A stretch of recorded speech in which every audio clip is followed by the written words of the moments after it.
My mother printed 17 copies of a 6-page handout titled Restoring Trust in the Ellis Family. There were only 5 people in the room. I made extras, she said when she saw me counting, in case anyone wants to start over. The chairs in my parents' living room had been pulled into a circle. Not a loose conversational circle either. A serious circle. A circle that said somebody had searched the internet for how to confront an alcoholic and then adapted the instructions for a woman who had asked for her house key back. My younger sister, Natalie, sat with a yellow legal pad balanced on one knee. Her husband, Eric, was beside her, staring at a bowl of decorative wicker balls as if one of them might open and swallow him. My father sat closest to the kitchen. Mom patted the empty chair opposite Natalie. "We saved you the comfortable one. It was a dining chair. I kept my coat on." "You said Dad wasn't sleeping." "I'm not," Dad said. Mom gave him a wounded look. "Because of the family situation." Dad rubbed his jaw, among other things. Natalie clicked a pen. "Can we please try to take this seriously?" That was the question hanging in the room, not whether a locked door justified an intervention, not why my family needed an agenda to discuss the fact that I had finally said no. The real question was how they had become so certain I would sit down and confess. 6 days earlier, I had been at work when Natalie texted me a photograph of my own kitchen. The picture showed a stock pot on the stove, 2 foil pans on the counter, and my mother's red handbag hanging from the back of one of my chairs. Underneath it, Natalie had written, "Do you still have the long lighter for candles?" I stared at the photo long enough for my computer screen to dim. I managed scheduling at a physical therapy practice, which meant I spent my days explaining to adults that Tuesday at 2 did, in fact, mean Tuesday at 2. At 4:47 that afternoon, I was on the phone with a man who had missed 3 appointments and was offended we had noticed. "I was there last Thursday," he insisted. "You were scheduled for Monday." "Right, but I came Thursday. You came to the building next door." There was a pause. "Well, somebody should put up a sign." Across from me, my coworker Denise covered her mouth and turned her chair toward the wall. I finished the call, took one slow breath, and looked at Natalie's picture again. "What are you doing at my house?" I typed. 3 dots appeared immediately. "Birthday dinner. Mom thinks she's going to Longhorn. Don't ruin the surprise." My stomach tightened. I had known it was Mom's birthday. I had sent flowers to her office on Friday, even though she had retired 2 years earlier and no longer had an office. The florist remembered the old address from my account, and correcting it had taken 20 minutes and 1 call to a woman who kept saying, "So she doesn't work there anymore?" As though retirement were an elaborate rumor. I had also already told Natalie that my house was unavailable Monday night. Twice. The first time had been Saturday, when she called to ask if she could borrow the kitchen for maybe an hour. Natalie and Eric had been living through a kitchen renovation that had started with new cabinet doors and expanded into what Eric privately called the destruction of Carthage. Their sink was disconnected. Their refrigerator stood in the dining room. Half their dishes were in boxes in my garage because Natalie said their garage was too dusty for ceramics, while mine apparently enjoyed a different class of dust. "I have plans Monday," I'd told her. "Like plans? Yes. With Owen? Yes." There had been a little silence. My family had met Owen once at a brewery and had treated him like a suspicious package nobody wanted to touch first. Then Natalie said, "Okay, never mind." The second time was Monday morning, after Mom texted the family group asking whether she should dress casually for dinner. Natalie sent me a private message, last chance to be part of the surprise. I wrote, "I can't host tonight. I told you that." She reacted with a thumbs up. Now she was in my kitchen asking where I kept the lighter. I called her. She answered over the sound of cabinet doors and my father saying something about a meat thermometer. "Hey, where is that thing?" she asked. "The long lighter with the bendy neck? What are you doing?" "Cooking. At my house." "Well, I can't cook at mine." "Natalie, don't do the voice. I told you I had plans." "I know. That's why we're trying to get everything ready before you get home." My office had emptied around me. Denise was still at her desk, pretending to organize sticky notes. "You need to leave," I said. Natalie laughed once, not because anything was funny, but because laughter was the little bridge she laid over any sentence she didn't plan to obey. "Mara, the roast has 40 minutes left. Take it with you." "Where?" "I don't care." "Put it in the car. It's 400 degrees. The car can probably handle it. Cars get hot." Denise made a choking sound and rolled farther away. Natalie lowered her voice. "Mom has had a rough week. Mom's rough week consisted of a dental cleaning, a grocery delivery that substituted regular ginger ale for diet, and a disagreement with our Aunt Linda over whether a cousin's new beard looked intentional. Still, the phrase worked on me because it had always worked on me. Mom had a rough week. Dad was overwhelmed. Natalie needed support. Eric had been working so hard. I was the one with the dining room. "I'm bringing Owen home at 7, I said. "I need everyone gone by 6:30. That's plenty of time. It isn't permission. I heard you." "No, you heard words." Her voice sharpened. "What do you want me to do, dump Mom's birthday dinner in the street? I wanted you not to plan it in my house after I said no." Another silence. This one had edges. Then she said, "I have to check the roast." The call ended. Denise swiveled back toward me. She was 62, wore bright reading glasses on a chain, and had raised 3 adult sons without becoming impressed by any of them. "Did your sister break into your house to cook meat?" she asked. "She has a key. Did you give her a key?" "My mother did." "Did you give your mother permission to give her the key?" "No." Denise considered that. "So she broke into your house with customer service. That's a dramatic way to say it. It's a dramatic situation." "I shut down my computer. It's Mom's birthday." "Ah." Denise nodded. "Then property law is suspended." I smiled despite myself, which annoyed me. Humor was another bridge. My whole family could pave a freeway over a problem if we made enough jokes about it. Owen was waiting outside in his truck. He had offered to pick me up because we planned to get takeout from a Thai place and eat at my house before watching a documentary he'd been pretending not to spoil for 2 weeks. We'd been dating for 4 months, which was long enough for him to keep a phone charger in my bedroom, but not long enough for either of us to know what that meant. He leaned across to open my door, saw my face, and paused. "Bad day?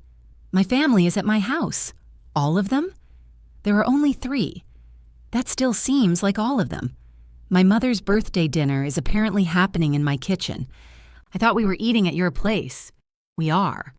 "Were." Natalie decided to surprise Mom. "With your house?" "Apparently, I own an experience." He watched me buckle my seatbelt. Owen had a stillness that sometimes felt kind and sometimes felt like being observed by a very patient park ranger. "Do you want to go somewhere else?" he asked. I looked at him. "Why should we?" "No reason. We can pick up the food and wait them out." "I'm not waiting them out." "Okay." I told her to leave. "Okay. She'll leave." He started the truck. "Okay. You don't believe me." "I don't know your sister well enough to doubt her." That was extremely diplomatic. "I work in sales. We picked up dinner anyway. By the time we reached my street, it was 6:54.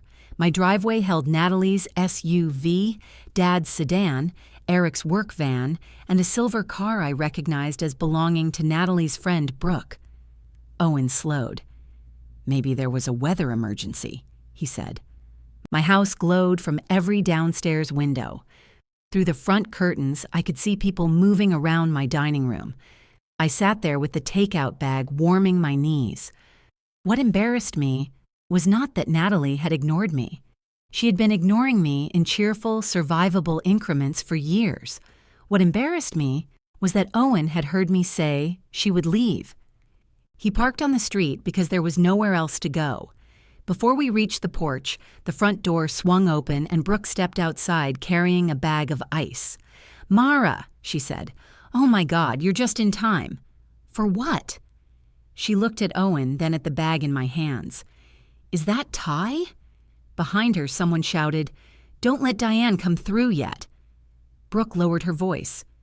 "We're doing the surprise in like 2 minutes. Where is my mother? In your bathroom. Natalie told her you were running late." "To my own house?" Brooke's smile faltered. She was a pleasant woman who had wandered into a family argument wearing hoop earrings and holding ice. I almost felt sorry for her. Then Mom came down the hall. She wore a navy blouse and the pearl earrings Dad had given her for their 30th anniversary.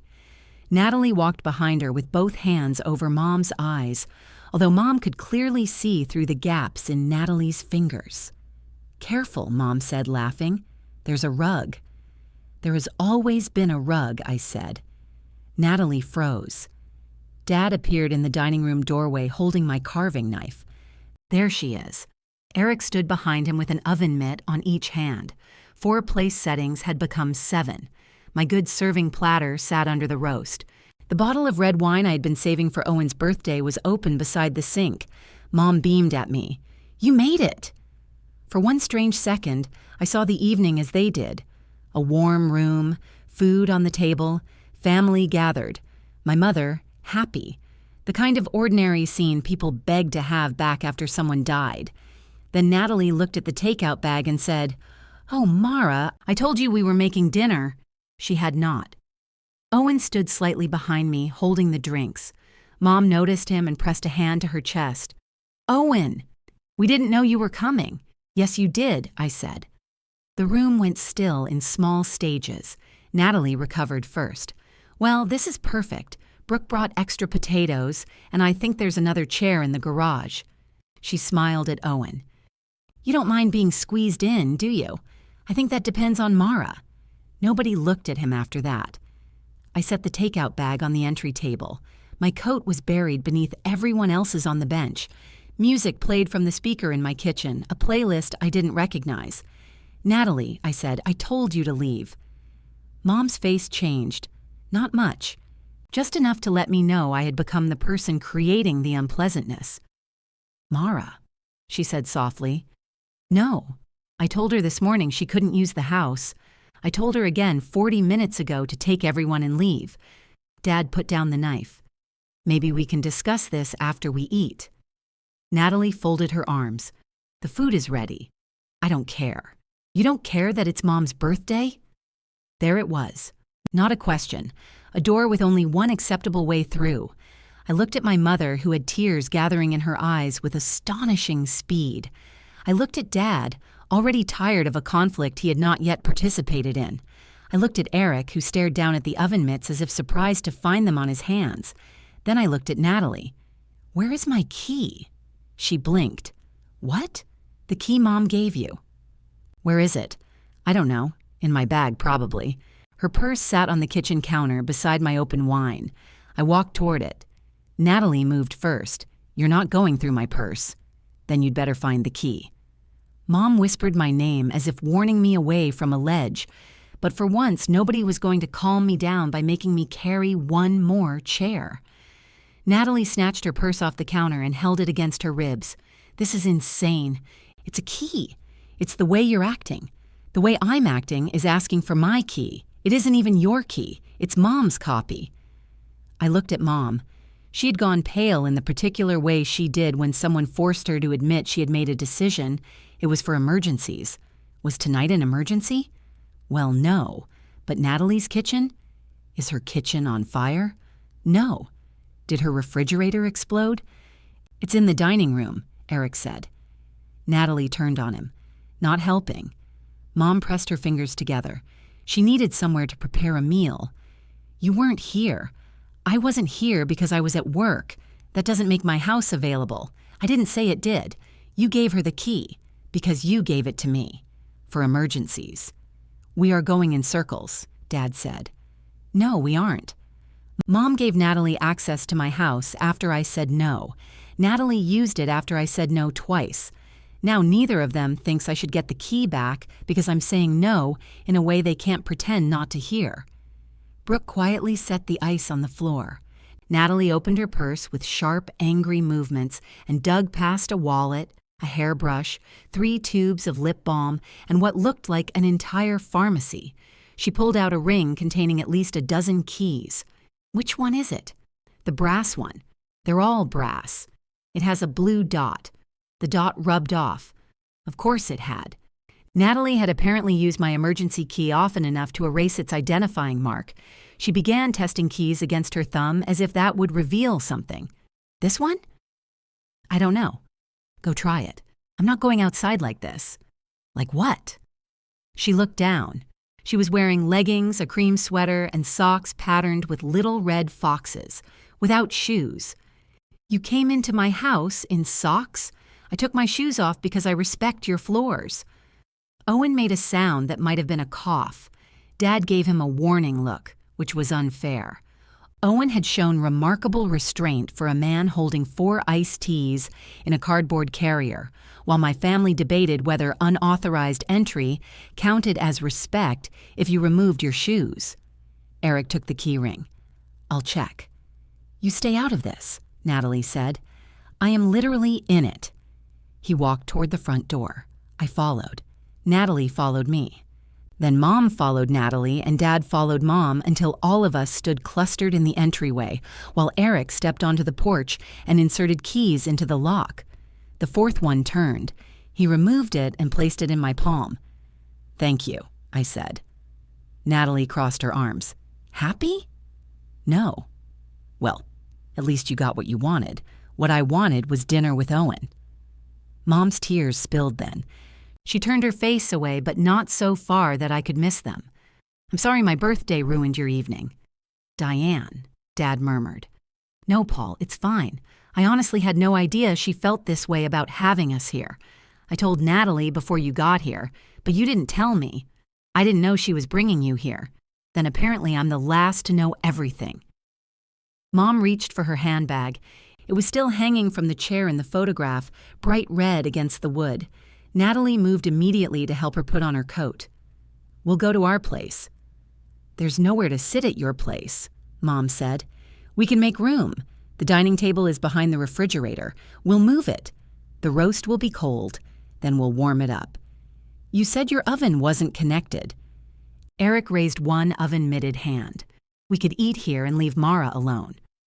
Every head turned toward him. He shrugged. The room is already paid for. Dad almost smiled. He caught himself when Mom looked at him. Brooke volunteered her house, but she had 2 roommates and no table large enough for the food. A restaurant was suggested and rejected because the roast could not be abandoned. For 10 minutes, everyone discussed alternate locations in my entryway, as if they had been evacuated by weather rather than asked to leave by the person whose name was on the mortgage. I stood there holding the key. Finally, Dad said, "We'll take everything to our house." Natalie stared at him. It's a 40-minute drive. 32. The potatoes will congeal. They're potatoes, Natalie. They'll survive. The departure took another 20 minutes. Bowls had to be covered. Wine had to be recorked. Eric carried the roast outside in my good serving platter, because Natalie claimed transferring it would dry it out. Brooke gathered candles, flowers, and the ice she had left by the door. Dad returned my carving knife after rinsing it, though he put it in the wrong drawer. Mom did not speak to me. That hurt more than if she had shouted. She moved through my kitchen with the deliberate dignity of someone being expelled from a country she had founded. Natalie was last out. She put on her boots, wound a scarf around her neck, and looked toward Owen. I'm sorry you had to see this. I waited for him to say something. He adjusted his grip on the takeout. I'm sorry there was something to see. Natalie's expression hardened. You barely know us. That's true. She looked back at me. Call Mom tomorrow, not tonight. You've done enough. Then she shut my front door as if it belonged to her. The house went silent except for the playlist still chirping from the speaker. Someone had selected Celebration by Kool the Gang, and the opening notes sounded obscene. Owen walked into the kitchen and turned it off. I put the key on the counter. My mother's birthday flowers stood in the center of the dining table, surrounded by faint circles where hot dishes had been. 7 plates waited beside folded napkins. Natalie had used the green cloth ones that needed ironing. I'm sorry, I said. Owen set our food down. For what? All of it. You didn't invite them. I know, but this isn't exactly the evening you signed up for. I didn't sign anything. You know what I mean. I do. He took off his jacket and hung it over the back of a chair because the bench was still buried in abandoned coats. Mom had taken hers, but Dad's brown jacket remained, along with Eric's reflective work vest and something furry that belonged to Brooke. "Do you want me to stay?" The question caught me off guard. "You want to leave?" "That's not what I asked." "I don't know what you're asking. I'm asking whether you want company or whether you need to be alone." His voice was even, but the warmth had gone out of it. I wanted him to touch me, tell me I had done the right thing, laugh about the fox socks and make the whole evening small enough to fit into a funny story. Instead, he waited for an honest answer. "I want you to stay, okay?" He unpacked dinner. The noodles had clumped together and one of the curries had leaked inside the bag. I found bowls while he wiped the containers.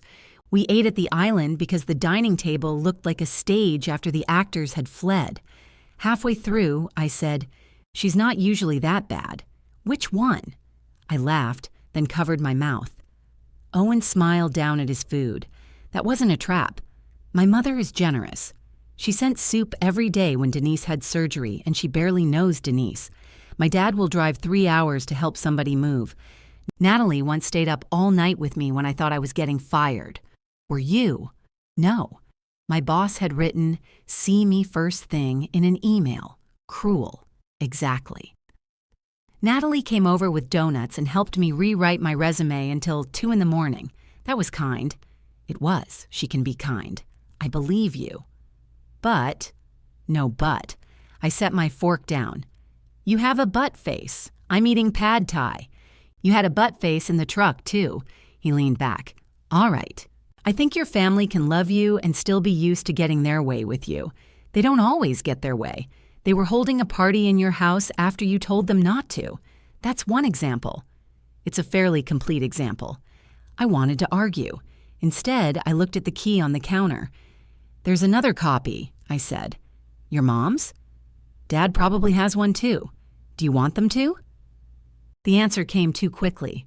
"No." Owen nodded once, then asked for it. It sounded so simple in his voice. I hated him a little for making it sound simple. Mom called before I went to bed. I let it ring, then immediately felt childish. On the 4th ring, I answered. "Hi." Her breathing was audible. "Did everyone get their coats?" I looked toward the entryway. Dad's is here. Eric's vest. I think Brooke left something. The black fuzzy one is mine. "You left 2 coats? The black one isn't a coat. It's a wrap. Okay. I can come by tomorrow. I'll bring everything to you." That seems unnecessary. I'd rather bring it. She went quiet. I closed my eyes. "Mom, I need the other key back." "What other key?" "The emergency copy you still have. You already took Natalie's. I'm going to change the lock anyway. I just want all the old copies returned." "You're changing your locks?" "The lock? Singular. So we won't have any way to get inside if something happens. If something happens, you call me. What if you can't answer? Then call 911. This is unbelievable. It's a boundary. No, Mara. A boundary is telling someone you don't like something. A punishment is taking away something they've had for years because you're angry." I gripped the phone tighter. "Access to my house is not something you have. That is a very ugly way to talk about family. It's my house. I know it's your house. You've made that painfully clear." The call ended before I could decide whether she had hung up or lost service. With Mom, either could become my fault by morning. At 8:12 the next day, Natalie sent a message to the family group. "I hope everyone can take some space today and reflect on how last night made Mom feel." Dad reacted with a thumbs up. Mom reacted with a broken heart. Eric did not respond. I typed 3 different answers and deleted all of them.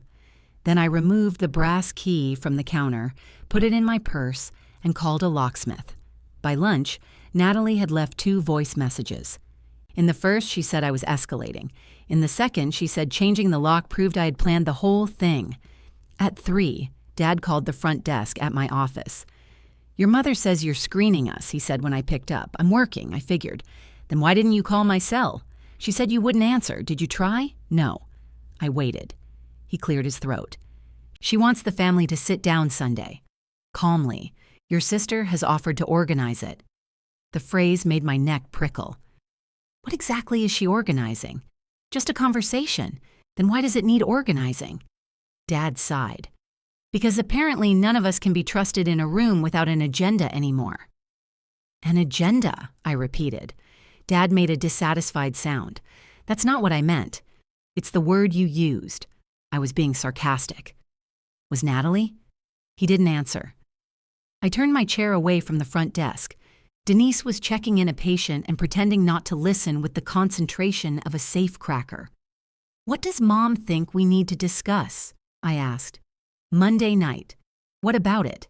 How it got so far out of hand. People were in my house after I told them not to be. I understand that. Do you? Yes, Mara. I'm not stupid. I didn't say you were. You have a way of talking when you're upset that makes everybody feel like they're being cross-examined. That stopped me. Dad rarely criticized directly. He preferred to wander through a disagreement carrying neutral observations until somebody else took responsibility for them. I asked for a key, I said. I'm not talking about the key. Then what are you talking about? Your mother has been crying for 2 days. It hasn't been 2 days. It happened last night. That's not the point. I genuinely don't know what the point is. The point is, we can't fix anything like this. Like what? He lowered his voice. With you challenging every sentence. I turned back toward the front desk. Denise's patient was signing a form without reading it. I envied him. Sunday, Dad said. 3 o'clock. We'll have coffee. Nobody's cooking. Is that supposed to reassure me? It reassures me. Despite myself, I smiled. He heard it and softened. Come talk to us, Mara. I'll think about it. Your mother needs to know. My boss needs to know whether I'm working Sunday. Mom can tolerate uncertainty for a few hours. Dad exhaled through his nose. All right, Dad. Yes? Your jacket is at my house. I know. Do you want me to bring it? No, I'll get it another time. The answer was so clearly designed to avoid the new lock that I almost laughed again. That evening, I drove the abandoned clothes to my parents' house. I had texted first. Mom replied with a single K, which was how she communicated that she had received information but rejected the spirit in which it had been sent. Dad met me on the porch before I could ring the bell. You didn't have to make a special trip. You need your jacket. I have other jackets. I know. He took the hangers from me. Mom's black wrap slipped, and he caught it against his knee. Your mother's on the phone with Linda, he said. Aunt Linda was Mom's older sister and preferred family conflicts from a safe geographic distance. She lived in South Carolina and dispensed verdicts between rounds of pickleball. About me? Dad looked at the wrap. Never mind, I said. She's upset. So am I. I know. It was the first time anyone in my family had acknowledged that possibility. I waited, but he didn't add anything. Are you coming Sunday? He asked. I said I'd think about it. He nodded, shifting the clothes to his other hand. The front door opened behind him. Mom stood in the doorway holding a cordless phone. She had not needed a cordless phone since 2007, but she kept one because she said cell phones were unreliable during storms. Mara's here, she told Aunt Linda. A pause. No, she's not staying. I looked at Dad. He studied the porch light. Mom held out a small padded envelope. This is for you. Inside were 2 keys. One had a faded blue dot. The other was a newer silver copy I had never seen. There were 2? I asked. The silver one was your father's. Dad looked up. I thought it was in the desk. It was. You said there was 1 emergency copy. Mom's mouth tightened. Apparently there were 2. Did anyone else have one? No, Dad said. Diane. What, tell her? Mom's eyes flashed at him. It doesn't matter now. Tell me what. She had one made for Natalie, Dad said. That's the silver one. Mom stared at him. Thank you, Paul. Why? I asked. Because there were times she needed to get in. When? She picked up serving dishes before Thanksgiving. I was home. You were in the shower. I waited for a second example. Mom adjusted the phone against her ear. Aunt Linda was still connected, listening to all of it. I could hear the faint, tinny rhythm of her voice. "Is Linda giving you advice about my house keys?" I asked. Mom covered the receiver. "Your aunt is being supportive." "Of what? Of me?" "Of course, you don't have to say it that way." "How should I say it?" Dad stepped down from the porch. "This isn't the time." Mom laughed, short and bitter. "Apparently, Sunday at 3 is the only approved time." I folded the padded envelope closed. "Thank you for returning them." She turned away before I reached my car. The locksmith came Friday morning. He was a cheerful man named Sonny, who whistled while he worked and told me the old deadbolt had been installed backward. "It's still locked," I said. "Sure. A shoe can be a hammer if you're committed." He handed me 4 new keys in a small plastic bag.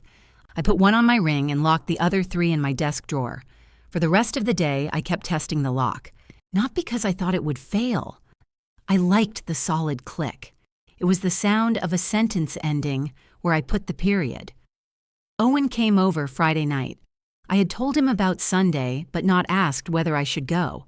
He had an irritating habit of returning my decisions to me unopened. "What does your sister organize for a living?" he asked as we washed dishes. "Corporate events." He looked at me. "I know, so there might actually be lanyards. She won't use lanyards. Name tents? Maybe. Refreshments sponsored by a regional bank?" I flicked water at him. He dried a plate and set it in the rack. "Do you want me to come?" It was the first offer anybody had made that week without attaching a demand. "Yes," I said, then immediately, "No?" Helpful. They'll say I'm bringing an outsider. I am an outsider. They'll make it about you. Do you think it's about me? No, they barely know you. Then I don't need to go. I leaned against the counter. What if I don't? Go? Yeah. Then you don't. They'll say I'm refusing to communicate. They're already saying that, right? Yes. So you wouldn't be losing your current reputation for cooperation. I hated that he was right. I hated more that I wanted him to tell me not to go, which would let me stay home while blaming him. "I'm going," I said. He nodded. "Okay. You think that's a mistake? I think you should drive yourself." Sunday afternoon, there were 5 cars in my parents' driveway. One belonged to a neighbor. I checked twice. The dining table was visible through the front window, empty except for Mom's centerpiece. Voices came from the living room. I let myself in, then remembered I no longer had their key. The door had simply been unlocked. Mom called, "We're in here." The chairs had been moved. Dad's recliner remained in its usual place, but the love seat had been pushed against the wall. 4 dining chairs formed a circle around the coffee table. A 5th chair, borrowed from Mom's sewing room, sat directly opposite the fireplace. Natalie was arranging water bottles so the labels faced outward. Eric stood by the window. He gave me a small, apologetic wave. "What is this?" I asked. "A conversation," Natalie said. "Why are the chairs in a circle? So nobody feels like sides have been chosen. You put my chair by itself. It's not by itself. It's part of the circle." Mom entered from the kitchen carrying a stack of paper thick enough to stun a small animal. "I made handouts," she said. The top page read, "Restoring Trust in the Ellis Family in 16-point type." Underneath was a photograph of hands stacked together, the kind of image companies use to announce mandatory fun. I picked up one packet. There was a welcome statement, a list of communication guidelines, and an agenda divided into sections with estimated times. Acknowledgement of harm had been allotted 20 minutes. Mara's response had been given 10. "You printed these?" I asked Mom. She smiled nervously. Natalie emailed them. 17 copies? I made extras. There are 5 of us, in case anyone wants to start over. Dad was already sitting in the chair nearest the kitchen doorway, his hand over his mouth. I looked at him. "Did you know about this?" I knew there would be paper. "You did not know there would be paper," Mom said. "I suspected." Natalie tapped the back of the isolated chair. "Can we sit down before we all get defensive? I've been here 30 seconds, and you've criticized the room, the chairs, and the materials. The materials have my name in them, because this is about what happened Monday.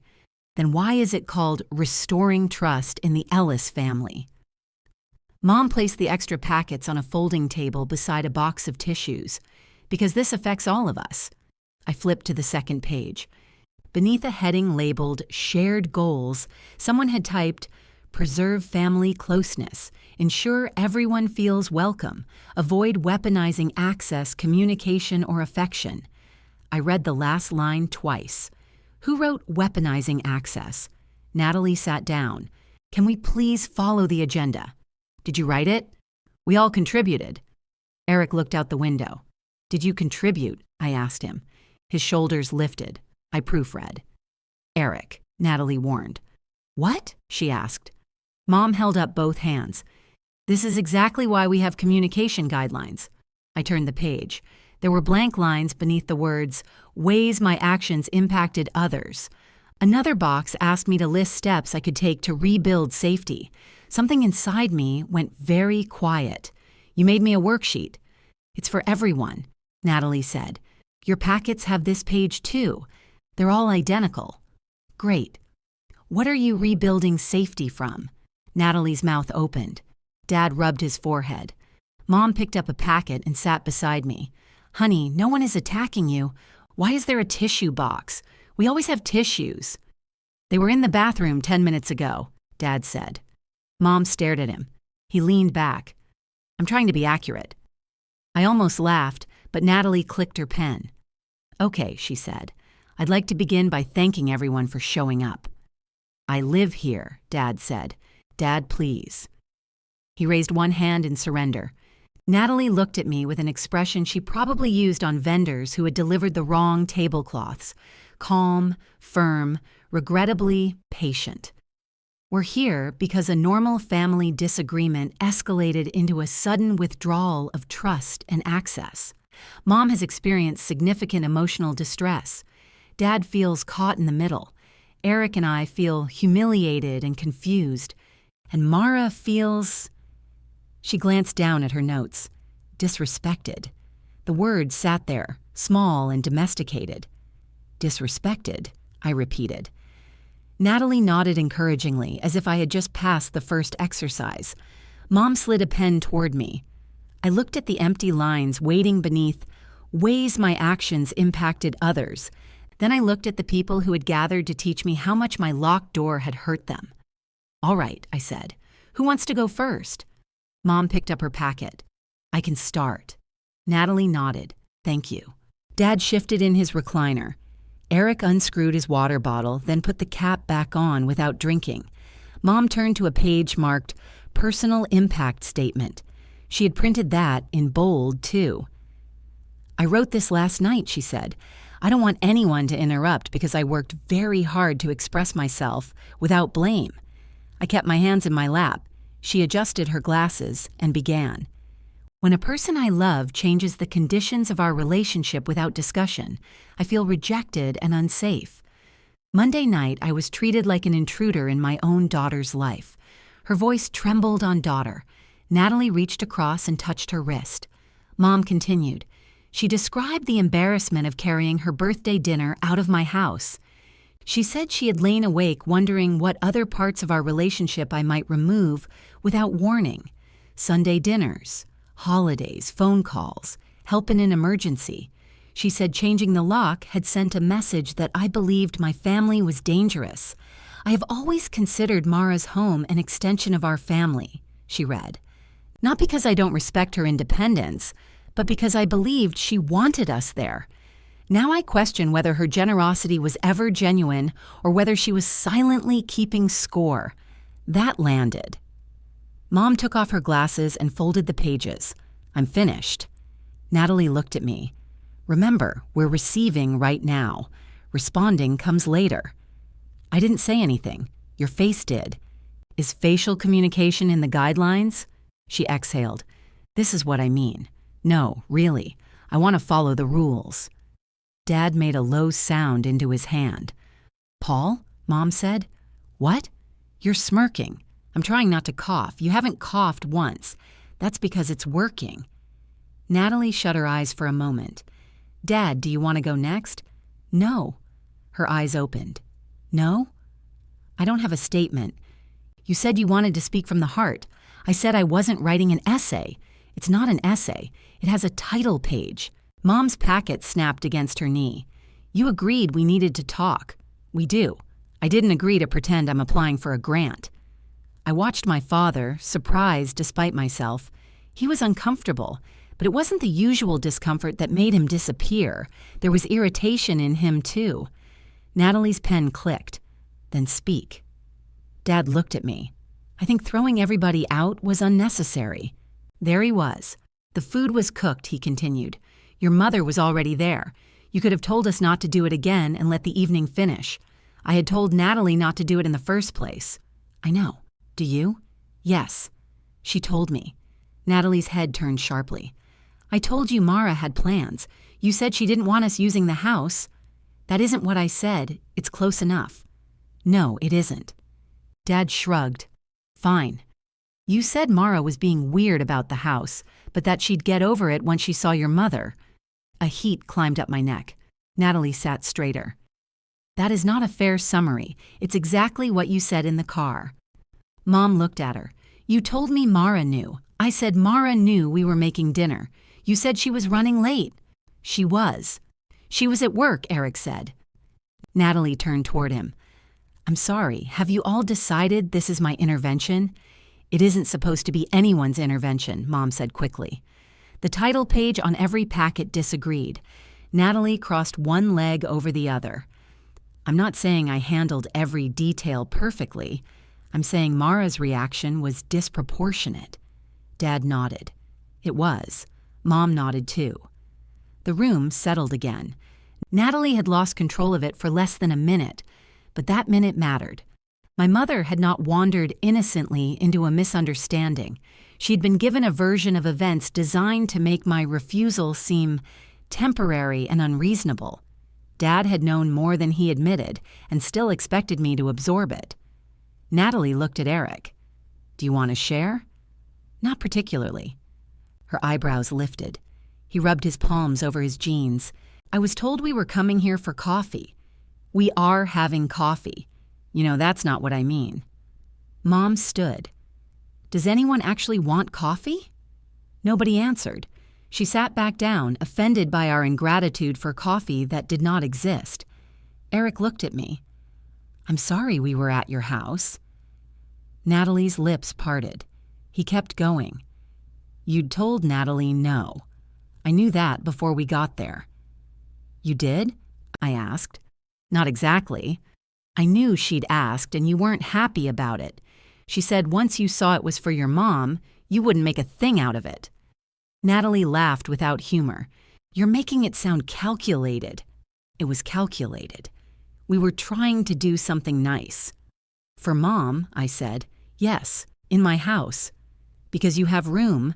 That isn't an answer. It is an answer. You just don't like it. Eric twisted the cap off his bottle again. We use Mara's place a lot. Natalie stared at him.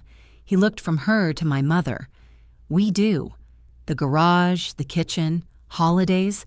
We had paint samples spread across her dining table 2 weeks ago. You were there too, Natalie said. I'm not saying I wasn't. You asked if she had the manufacturer brochure. That doesn't mean I thought we lived there. Mom leaned forward. Nobody thinks they live there. No, I said. You just think I'm wrong for noticing when you act like it. Natalie slapped her legal pad onto her knee. We help you too. The sentence came with such certainty that I almost admired it. Okay, I said. How? We're your family. That's a noun. Mara, Mom warned. No, I'm asking. What do you do for me? We're there for you. When? Natalie's cheeks flushed. When you thought you were losing your job, who came over? 4 years ago. Wow. I'm not dismissing it. I'm asking for something since then. I helped you choose your living room rug. You sent me links. I spent hours looking. You sent 12 rugs. 11 were beige. Your house is beige. Dad rubbed his mouth again, but I caught the smile. Natalie pointed at him. Stop. I didn't say anything. You don't have to. Apparently, facial communication is allowed now. Mom stood so abruptly that her water bottle fell over. "This is cruel," she said. "We did not come here to tally favors." I looked at her packet. "You accused me of keeping score." "Because that's how you're behaving.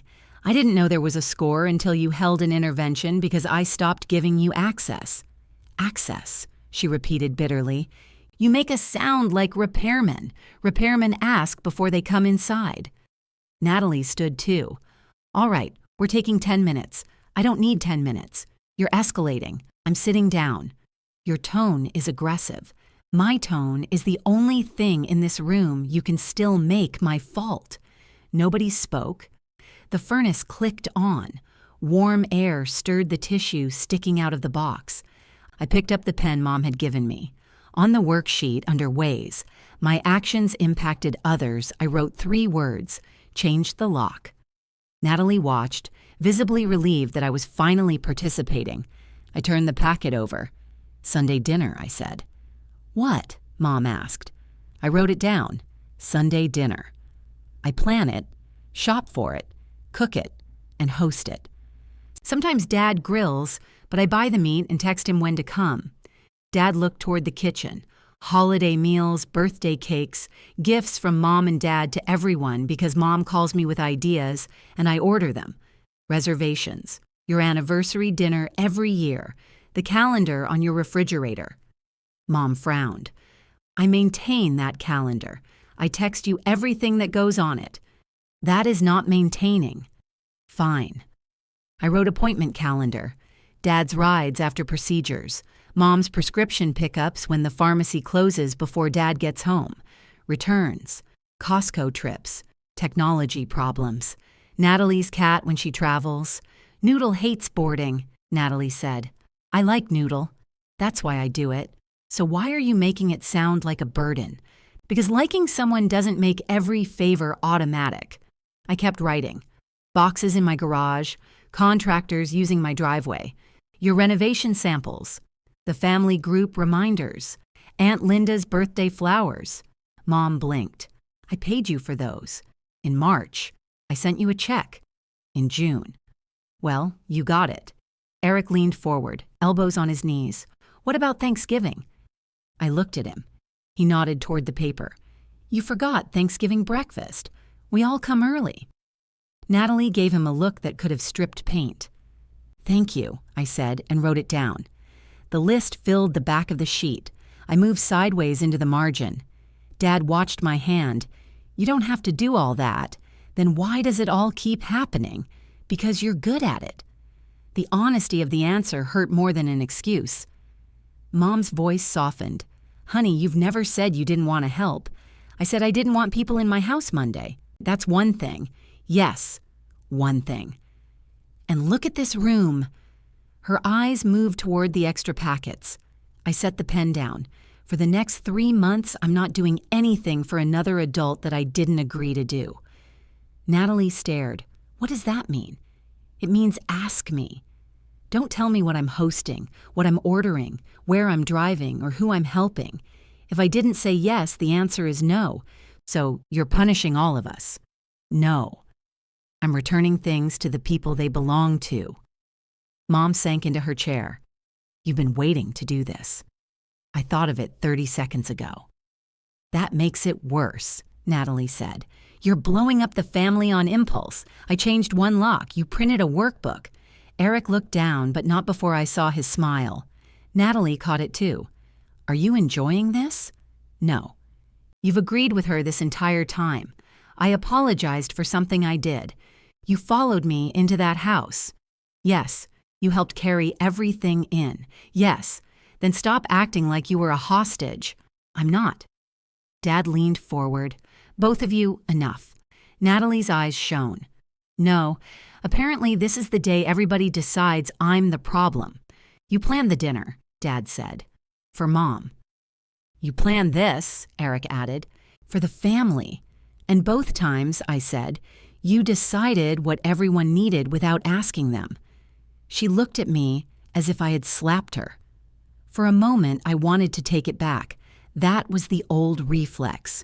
Wound. Notice the wound. Become responsible for healing it. I stood and folded my list into quarters. Mom whispered, "You're leaving?" "Yes." "We haven't finished the agenda." "I have." She looked at the remaining pages. "There are action steps. I gave you mine." At the front door, Natalie called after me. "3 months, Mara? You really think you can turn being someone's sister off for 3 months?" I put my hand on the knob. "No," I said. "I'm trying to find out whether I'm still your sister when I'm not useful." Nobody followed me outside. I had made it halfway down the block before I realized I was walking in the wrong direction. My car was in my parents' driveway. I stood beside a neighbor's mailbox holding my folded worksheet while my pulse thudded behind my eyes. The front door opened behind me. Dad stepped onto the porch. For one stupid second, hope lifted in my chest. I thought he was coming after me. I thought he might say I was right, or that the handouts were ridiculous, or even that I had gone too far, but he understood why. He called, "You forgot your coat?" I looked down. I was wearing it. He glanced at the coat draped over his arm. "This is Eric's." The door opened again. Eric reached outside and took it from him. Neither man looked at me. I walked back to my car. The front door closed before I started the engine. At home, I set the folded worksheet on the kitchen counter beside the envelope containing the old keys. The house was quiet in a way I had wanted all week. I could hear the refrigerator cycle off. A car passed outside. Somewhere down the block, a dog barked twice and stopped. I poured water, took one sip, and checked my phone. No messages. I put it face down. 2 minutes later, I checked again. Owen had texted, "Still alive?" I wrote, "Debatable." The 3 dots appeared. "Do you want me to call?" I stared at the question. I wanted him to know what had happened without making me say it aloud, which was both unreasonable and exactly what I had spent years doing for my family. "Yes," I wrote. He called immediately. "Well?" he asked. My mother made 17 copies. Of what? A 6-page handout. He went silent. It had a stock photo of hands, I added. That feels important. There was an agenda. They gave my response 10 minutes. How long did they give everyone else? 20 for acknowledgement of harm. Whose harm? Theirs. What happened to them? I changed the lock. Right. I forgot about the siege. I laughed, but the sound cracked in the middle. Owen's voice changed. "Hey, I'm fine." That didn't sound fine. "I told them I'm not doing anything I don't agree to for 3 months. Okay. Don't say it like that. Like what? Like, I announced I'm joining a monastery. I don't think monasteries have a 3-month option. I'm serious. So am I. What do you think's gonna happen? They'll hate me. Do they hate you now? No. Then maybe give them more credit. I walked to the dining table. A faint wine stain marked the place where Natalie had left the open bottle. I had tried salt, baking soda, and a cleaner Denise recommended. The stain was still there, purple at the center and gray around the edges. My mother said, "I've been waiting to do this," I said. "Have you?" "No." Then she was wrong. I did have a list ready pretty quickly. You've been doing the things for years. Remembering them probably wasn't difficult. I forgot half of them. Then it wasn't a list. It was a sample. I pressed my thumb into the stain. "Do you want me to come over?" he asked. I did. I also wanted to prove I could survive one uncomfortable evening without assigning him the job of making me feel better. "No," I said, "but thank you for asking." "Okay." "Are you disappointed?" "I'm making chili." That wasn't an answer. "I'm not disappointed. I'm telling you what you're missing." He stayed on the phone while he chopped onions. I listened to the knife strike the cutting board and told him the rest. When I got to Eric's suggestion that I add Thanksgiving breakfast, Owen laughed so hard he had to put the knife down. Monday morning, the family group chat was silent. Normally, Mom sent a weather forecast before 7, even though all 4 of us lived close enough to share weather. Dad followed with a cartoon he had saved from Facebook. Natalie complained about Monday. Eric occasionally posted a thumbs up that could have applied to any of it. Nothing arrived. At 8:30, Mom texted me privately. Your father left his blue travel mug at your house. I looked around the kitchen. It was beside the coffee maker. I wrote, I have it. She replied, he uses it for work. Dad had retired from municipal accounting 8 months ago. I typed, I can drop it off after work. Then I deleted the sentence. He can pick it up, I wrote. Mom did not respond. At 11, Dad called my cell. Your mother says you're holding my mug hostage. I said you can pick it up. I know. I'm parked outside your office. I went to the front window. His sedan sat at the curb. Why? To get my mug. It's at my house. I know that too. I thought we could have lunch. I hesitated. This isn't an errand, he added. I'm asking. That mattered enough to make me angry. Okay, I said. We went to a diner around the corner where Dad ordered a patty melt and removed every visible onion, though a patty melt was largely an arrangement for delivering onions. He asked about work.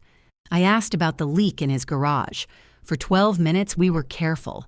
Then he said, Your mother thinks you're taking a vacation from the family. I'm not. That's what the 3-month thing sounded like. It's a vacation from volunteering me. He pulled an onion strand from under the bread. You know she doesn't mean anything by it. I'm starting to think that's the problem. What does that mean? She doesn't think about whether I mean yes. She thinks about what she needs and whether I can do it. Families help each other, I know. So what are we arguing about? Whether helping is the same thing as being assigned. Dad ate a fry. You've always been the organizer, because everyone waits for me to organize. You like it. Sometimes. Most of the time. How would you know? His hand stopped halfway to the ketchup. I regretted the sharpness, but not the question. You seem to enjoy having people over, he said. I do. When I invite them. You're making a distinction most families don't make. I think most people distinguish between being invited into a house and letting themselves in. That night was wrong. I've said that. No, you said throwing everyone out was unnecessary. He sighed. Both things can be true. Yes, they can. The waitress refilled his coffee. He thanked her, waited until she left, and said, Your mother wants to know about Sunday dinner. What about it? Are you hosting? No.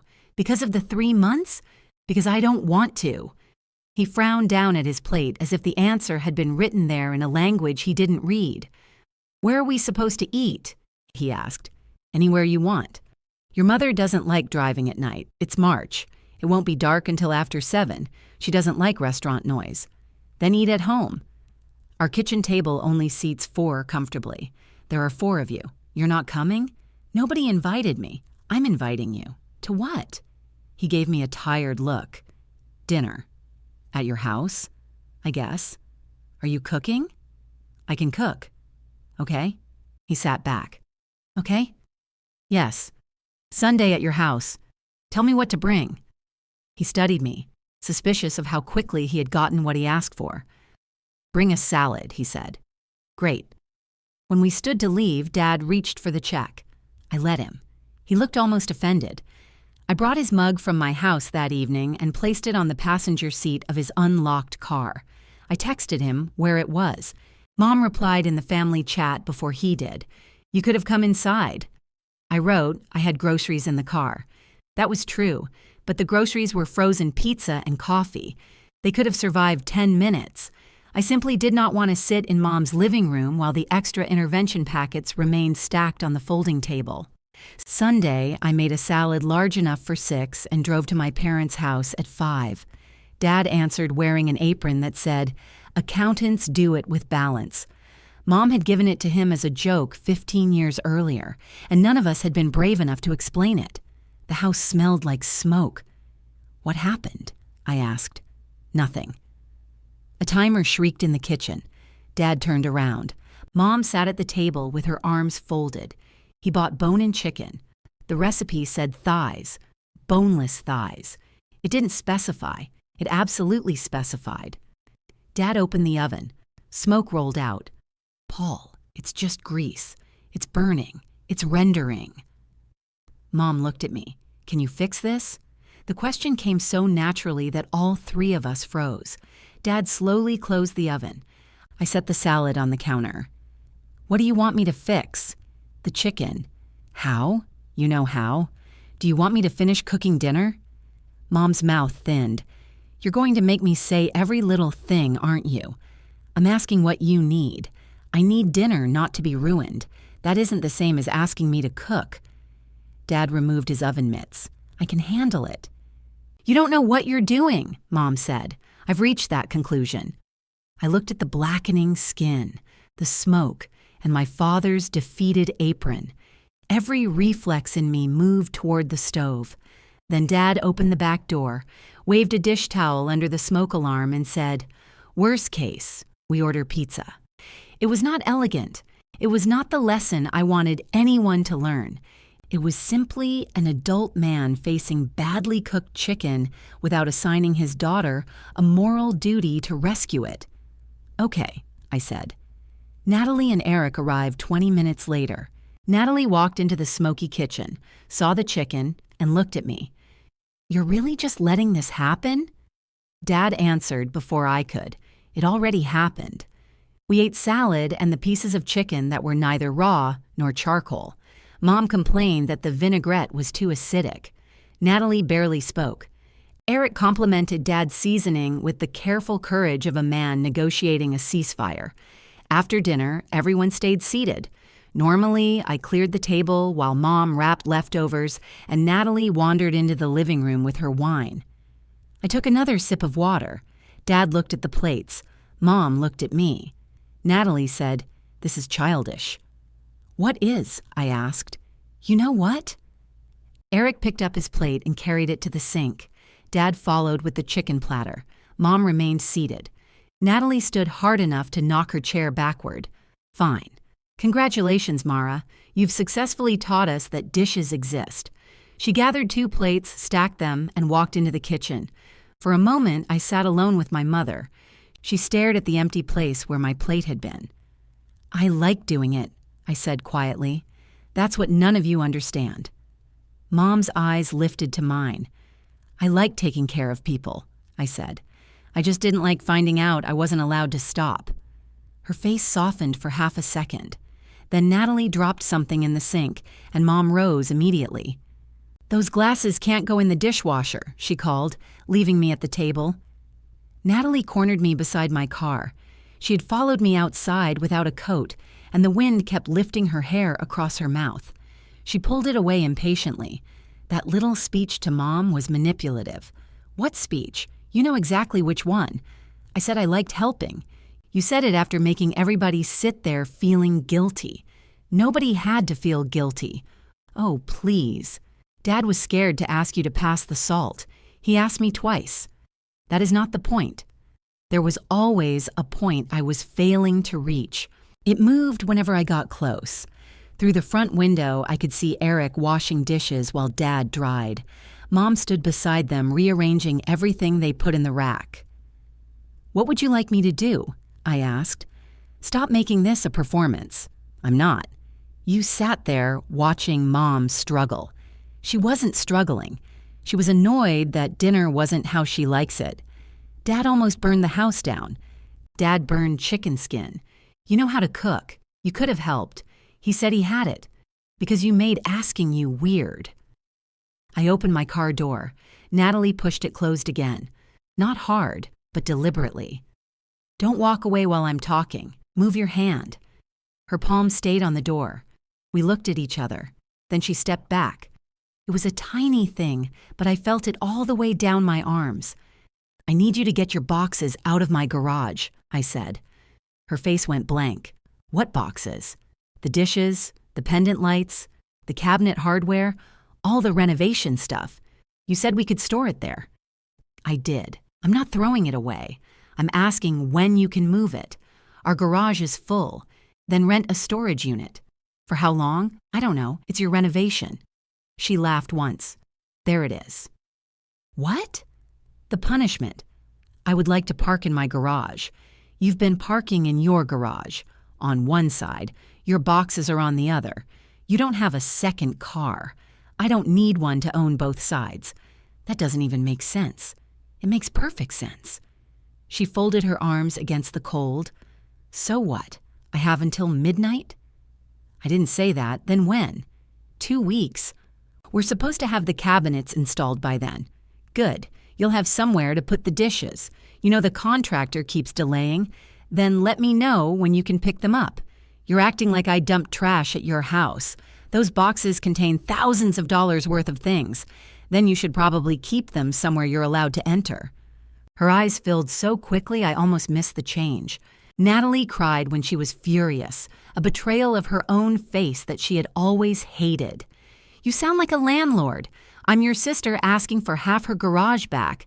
No, my sister would understand that I'm in the middle of a disaster.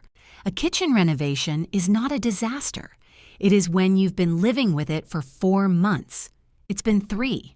It feels like 4. I almost said I knew because I had heard about every day of it.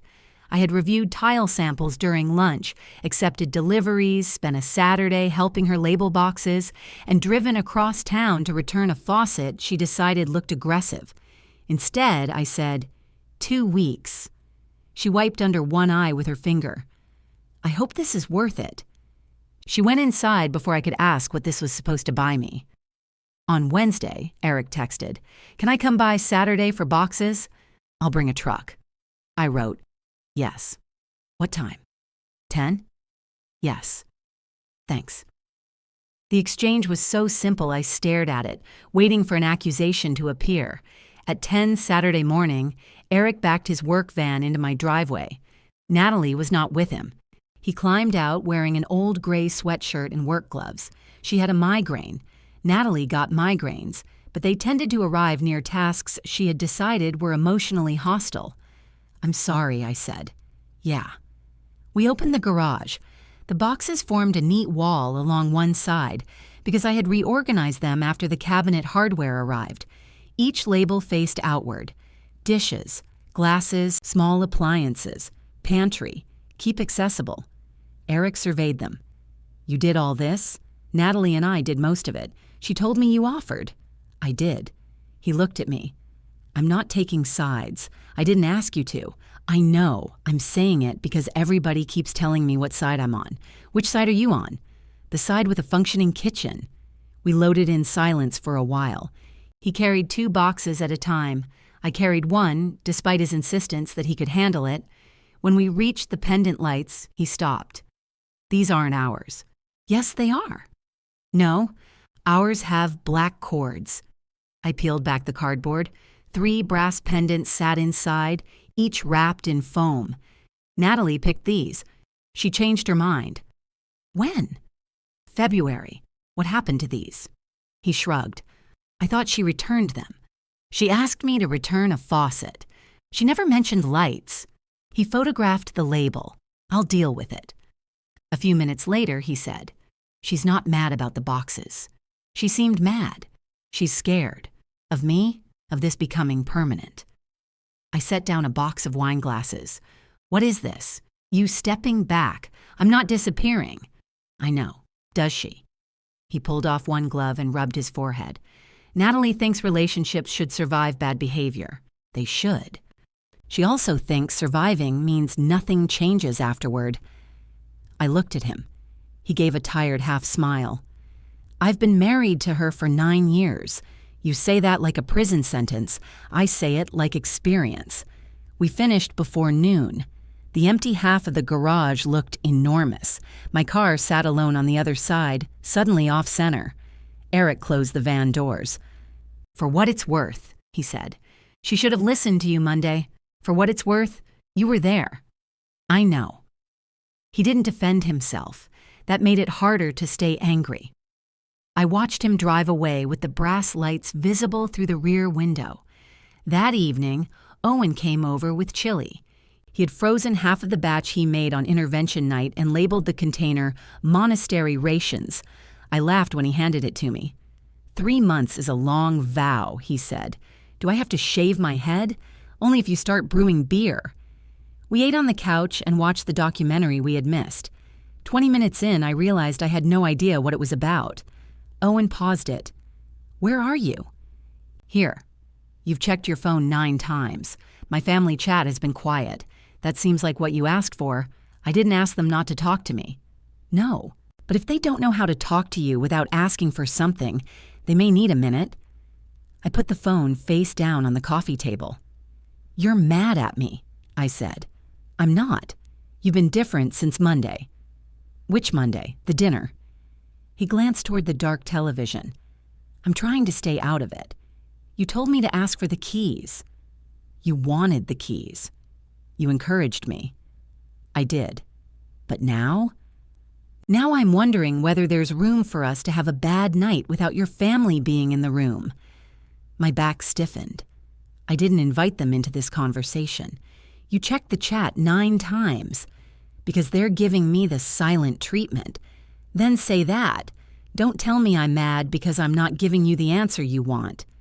I picked up my water and took a drink I didn't need. Owen rubbed both hands over his knees.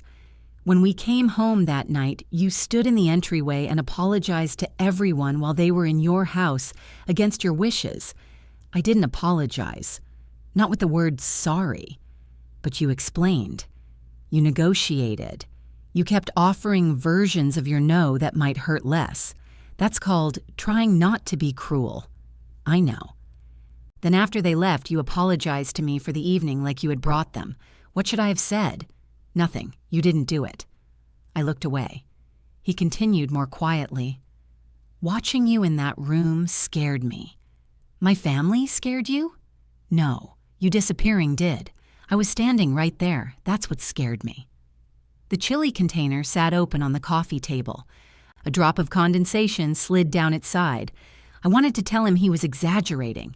I wanted to point out that he had met my family twice and had no right to diagnose what happened inside it. Instead, I remembered Natalie asking me to bring in extra chairs. I had actually looked toward the garage. I'm trying to change it, I said. I know. It's not going to happen in a week. I know that too. Then what do you want? I want to be your boyfriend. I don't want to be the audience that proves you're right. That one stung because I had been using him that way.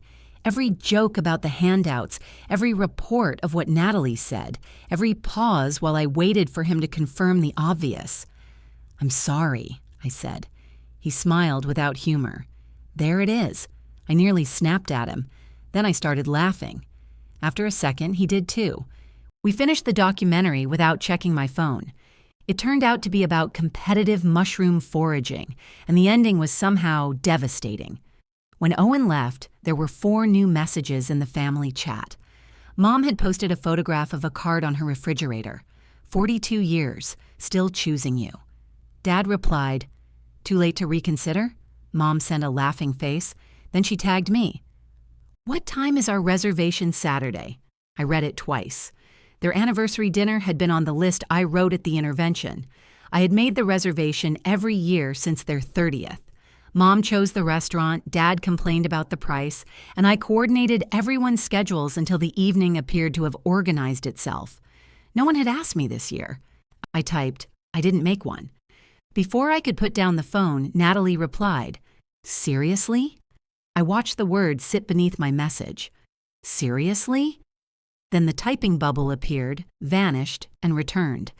Natalie wrote, You do it every year. I replied, it was on my list. Mom entered. I thought that meant you resented doing it, not that you hadn't done it. There were several ways to answer that. None of them would make Saturday appear on the calendar with a table at Bellini's. I wrote, No one asked me to make a reservation. Natalie called before the message showed as read. What are we supposed to do now? Call a restaurant. It's Saturday night. It's Tuesday.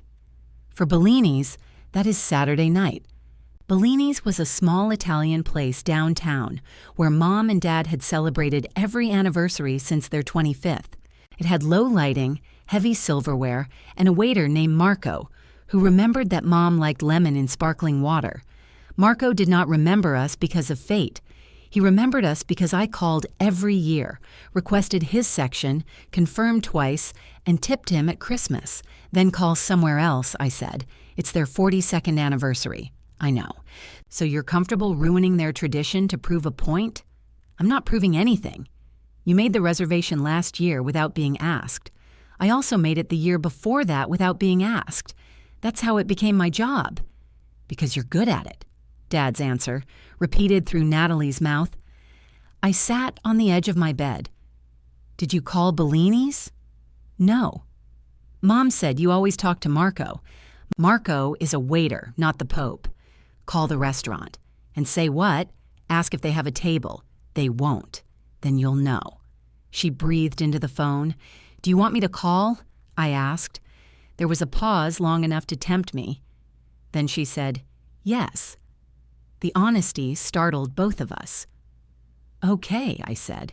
Are you asking me to take care of the reservation? No, I'm asking you to make one phone call since you're the one with the relationship. I don't have a relationship with Bellini's. You just sent Marco a Christmas card. I tipped him. Whatever, call. I closed my eyes. This was exactly the kind of small request that made my boundary feel ridiculous. A phone call took 3 minutes, maybe 5 if they placed me on hold. Mom and Dad would get their traditional dinner. Natalie would stop accusing me. I would be helpful without surrendering my whole life. Then next year, Bellini's would be mine again because I had called this year. No, I said. Natalie went quiet. You asked, I continued. I'm answering. I'm not making the anniversary arrangements. You are unbelievably committed to this. I am. You know what? Fine. When Mom is eating at a sports bar for her anniversary, I'll make sure she knows why. She already knows why. She printed it 17 times. Natalie hung up. I felt good for approximately 8 seconds. Then I searched Bellini's online and stared at the reservation page. Nothing was available between 4:30 and 9:15. 9:15 was not impossible. Mom would complain about eating late, but she would have her booth, her sparkling water, and possibly Marco. My thumb hovered over the screen. I closed the page. Wednesday passed with no family messages. Thursday morning, Dad texted me directly. Bellini's is full. I wrote, I'm sorry. He replied. The woman laughed when I asked for Saturday. That does sound like Bellini's, I wrote. He sent a laughing face, then, any suggestions? I knew 12. I had a document on my laptop titled Parents' Restaurants, organized by noise level, parking, cuisine, and whether Mom had ever experienced strange lighting there. I sent 3 names. Dad replied, thank you. 10 minutes later, he wrote, first has private event, second permanently closed, third only has 4:15. I considered the message. Take 4:15, I wrote. Call it an early dinner. That is late lunch. Put on a tie. It becomes dinner. He reacted with a thumbs up. At work, Denise watched me schedule an evaluation for a woman who repeatedly called me Melissa. When I hung up, Denise said, how's the monastery? Apparently, I'm ruining my parents' marriage. You're efficient. It's their anniversary Saturday. I didn't make the reservation. Did they? Eventually. And the marriage collapsed? Not yet. Give it time. I told her about the 4:15 table. Denise nodded. That's when old people eat. My parents are 68, so they'll be the young couple. I laughed. Then I admitted I had a restaurant document. She swiveled slowly toward me. A what? It's just a list. With categories? Some. How many? Noise, parking, food, service, distance, and special considerations. What are special considerations? Mom doesn't like open kitchens. Denise removed her glasses. Mara. I know. No, I don't think you do. It saves time. For who? The answer was everyone. But everyone suddenly sounded suspicious. I had planned to spend Saturday with Owen at an outdoor art fair, then get dinner near his apartment. When I told him about the 4:15 reservation, he waited for the rest. They haven't actually invited me, I said. They asked what time the reservation was. That isn't an invitation. It sounds adjacent. Mom probably assumes I'm coming. Do you want to go? It's their anniversary. He continued waiting. Yes, I said, I want to go. Then ask. I am not asking to be invited to my parents' anniversary. Okay. You could say that's reasonable. It's reasonable. You don't sound like you mean it. I'm learning not to volunteer my opinions without a direct request. That's obnoxious. I learned from the best. Friday night, Dad finally sent the details to the group. Dinner tomorrow, 4:15 at Cedar House. Jacket required, apparently. Your mother says no gifts. Natalie responded, "Who all is coming?" Dad wrote, "All of us, I hope." That was the invitation. Clumsy, indirect, and completely sufficient. I wrote, "I'll be there." Natalie did not reply. Cedar House occupied the ground floor of an old hotel and seemed designed for people who wanted to eat steak inside a bank. Dark wood covered every surface. Brass lamps glowed on green shades. A piano played somewhere, though I could not find it. I arrived at 4:12. Dad and Mom were already seated. Dad wore a navy suit and a gold tie Mom had bought for their 40th anniversary. Mom wore the same pearl earrings she had worn to my house on her birthday.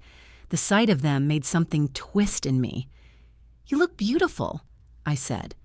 Mom touched one earring. "Thank you." Dad stood and kissed my cheek. "No Owen? He's at the art fair." "You were supposed to go with him," Mom said. "We went this morning. Did you have to leave early? We planned for it." Her eyes searched my face for either sacrifice or accusation. I gave her neither. I handed them a small wrapped box. Mom looked at it. I said no gifts. I already had it. That was not true. I had bought it Thursday during lunch.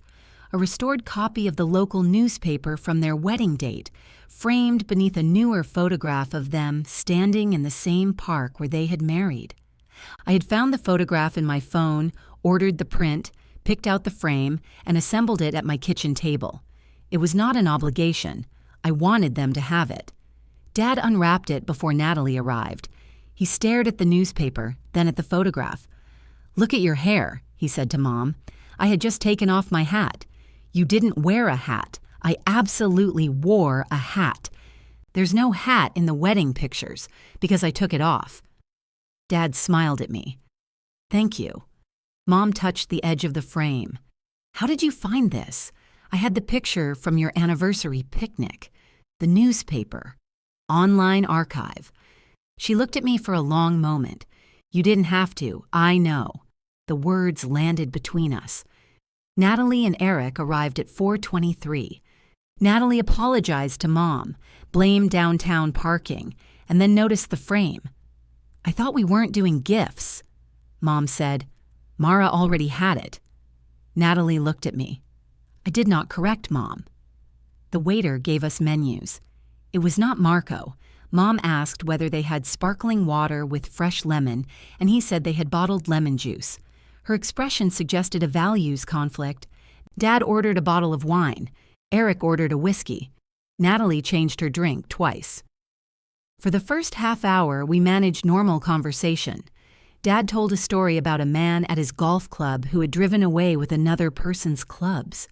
Mom described Aunt Linda's new pickleball partner as recently divorced and energetic, which seemed to be both biography and warning. Then the bread arrived cold. Mom pressed one finger against a roll. Bellini's warms the bread. Dad buttered his, anyway. Cedar House chills it. We could have gotten the 4:30 at Bellini's if we'd called last month. Nobody answered. She looked at me. "I'm not blaming you." "That usually comes before not blaming someone," Eric said. Natalie kicked him under the table. He flinched. Dad poured more wine. "I could have checked." Mom turned to him. "You've never checked." "Exactly." 41 years seems like enough warning to learn. It was our tradition. It still is. We missed one. We didn't miss it. We're sitting somewhere else because none of us made a reservation, he said. Mom blinked. Dad looked at me, then at Natalie. I knew the anniversary was coming. I own a phone. Natalie set down her butter knife. I thought Mara had done it too. I know, he said. That was the entire problem, placed on the table beside the cold bread. Mom lifted her wine and drank. The steaks were excellent. She admitted hers was excellent in a tone that suggested the restaurant had tricked her. Dad enjoyed the creamed spinach. Eric made a joke about the emergency lights in my garage, and Natalie told him not to bring up the garage at dinner. When dessert came, Dad raised his glass. To 42 years, he said, most of them properly reserved. Mom laughed despite herself. He looked around the table. And to everybody being here, because they wanted to be. Natalie's eyes moved toward me. Mom's did too. I raised my glass. After dinner, Dad and Eric walked ahead to retrieve the cars from the garage. Natalie stopped beside the hotel entrance to check something in her shoe. Mom and I stood beneath the awning. "You could have called Bellini's," she said quietly. "Yes, it would have taken you 5 minutes." "Probably." She pulled her coat closed. "But you made us a gift." "Yes. I don't understand you right now." The honest confusion in her voice hurt more than anger. "I wanted to make the gift," I said. "I didn't want to make the reservation. What's the difference?" "I am." She stared at me. "The difference is whether I'm choosing," I said. A car horn sounded inside the garage. Natalie called that Dad was coming. Mom looked down at the framed newspaper in her hands. "I liked the restaurant," she said at last. "The bread was terrible." "I know. And I'm not eating dinner at 4:15 again until I'm 80. I'll put that in the document." She almost smiled. Then Natalie came up beside us, linking her arm through Mom's. "You okay?" she asked. Mom nodded. Natalie looked at me over her head. She shouldn't have to ask. It took me a second to understand. "For the reservation," Natalie added. "Some things you do because you love people." Mom did not defend me. I watched Dad's sedan emerge from the garage. "Then you should have done it," I said. Natalie recoiled as if I had embarrassed her in front of a crowd instead of our mother and a hotel valet. "I didn't know. You knew their anniversary was Saturday. I didn't know you hadn't made the reservation. That's the point." "No, the point is you changed the rules and then stood back waiting for everybody to fail. I told you the rules at the intervention you organized." Mom stepped between us without releasing Natalie's arm. "Not here." We were under an awning with no one nearby except a brass luggage cart. Natalie lowered her voice anyway. "You could have sent a reminder. I was the reminder." Dad pulled to the curb and leaned over to open the passenger door. Mom climbed in without saying goodnight. Natalie waited until the sedan moved away, then turned on me. "You enjoyed that?" "What, watching us scramble?" "I spent Thursday giving Dad restaurant suggestions. You have a whole file. You made fun of the file." "I am not making fun of it now. That doesn't make it my job." Eric emerged from the garage in the work van. He stopped beside us and lowered the window. "Are you coming?" he asked Natalie. "In a second." "You said your foot hurt." "There was a rock in my shoe." "Okay, can you wait 1 second?" He looked at me. "Thanks for the restaurant suggestions." Natalie's jaw tightened. "You're welcome," I said. I walked toward my car before she could put her hand on the door again. The family chat became strangely practical after that. Dad asked whether anyone wanted the extra mulch he had ordered. Mom posted the weather forecast without commentary. Eric shared a picture of Noodle sitting inside the disconnected kitchen sink. Natalie wrote, "He's protesting the renovation." I almost replied that Noodle had once slept in a salad bowl. Instead, I reacted with a heart. Mom called me Tuesday at 4:20. "Are you near the pharmacy?" I glanced at the clock on my computer. "Which pharmacy?" "Mine.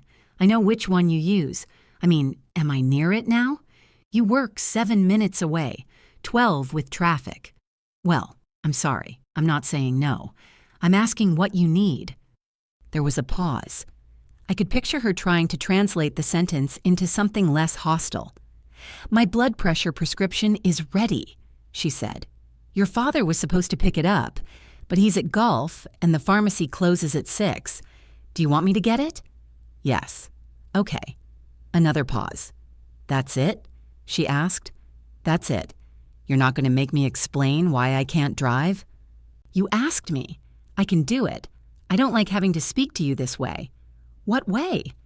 "Like I'm requesting a favor from a stranger. A stranger couldn't pick up your prescription. You know what I mean." "I really don't." She sighed. "Never mind." I picked up the prescription after work and drove it to my parents' house.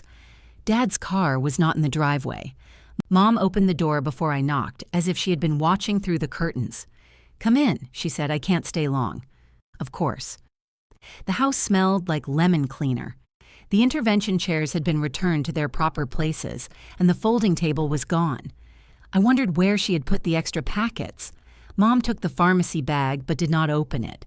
"Thank you. You're welcome."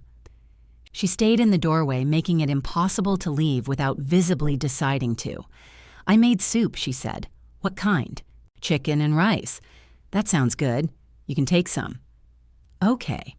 In the kitchen, she filled a plastic container, then added another ladle after I said that was enough. On the refrigerator, their anniversary card was still propped beneath a magnet. The restaurant details Dad had written on an index card hung beside it.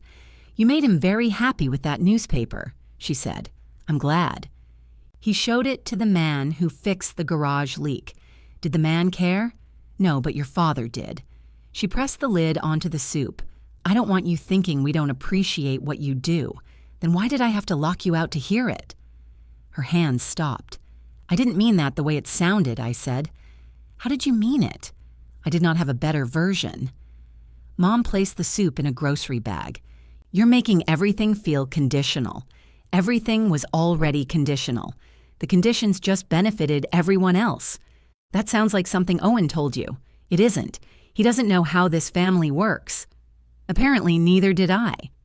She pulled the bag handles together.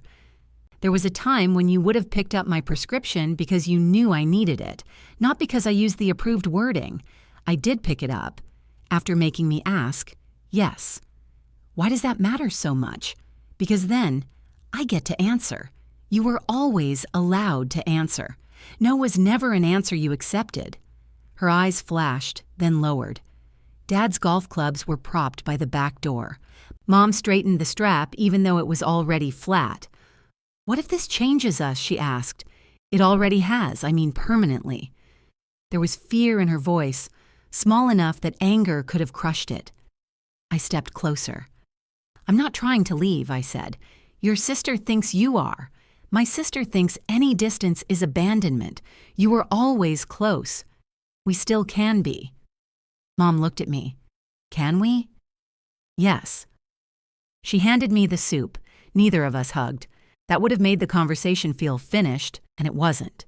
The following Sunday, Natalie announced she was hosting dinner. Her message arrived at 9 in the morning. "Our sink works and the counters are in. Dinner at 6. I'm making Mom's pot roast. Mara, can you bring bread?" she had asked. I wrote yes. Then she added, "The crusty kind from Barlow's, not grocery store bread." I deleted the irritated answer I had started and replied, "Yes." Owen came with me. It was the first time he had been inside Natalie and Eric's house. Their kitchen looked beautiful if you ignored the missing cabinet doors, exposed wires over the island, and the refrigerator blocking half the dining room entrance. "Wow," I said. Natalie looked at Owen. "She means it's not done. I mean, it looks good. The backsplash is temporary. I like it." She told me the tile was too busy. "You sent me 4 samples and asked." Eric took the bread from my hands. "Welcome to the unfinished temple." Natalie pointed at him with a wooden spoon. "Do not start." Mom and Dad arrived 10 minutes later. Mom entered the kitchen, complimented the counters, touched them for dust, and asked why the stove was so close to the pantry door. "It's always been there," Natalie said. "I thought you were moving it. That would have required changing the gas line. You said you were changing the gas line. I said we discussed it." Dad opened the pantry and got hit by the door of the stove. "Careful," Natalie snapped. "I was looking for crackers. They're in a box." "Which box?" "The one labeled pantry. There are 6 labeled pantry. Then look in them." Mom removed her coat. Mara always puts open first on the important box. Natalie's spoon stopped. I looked at Mom. I learned that from Natalie. That was true.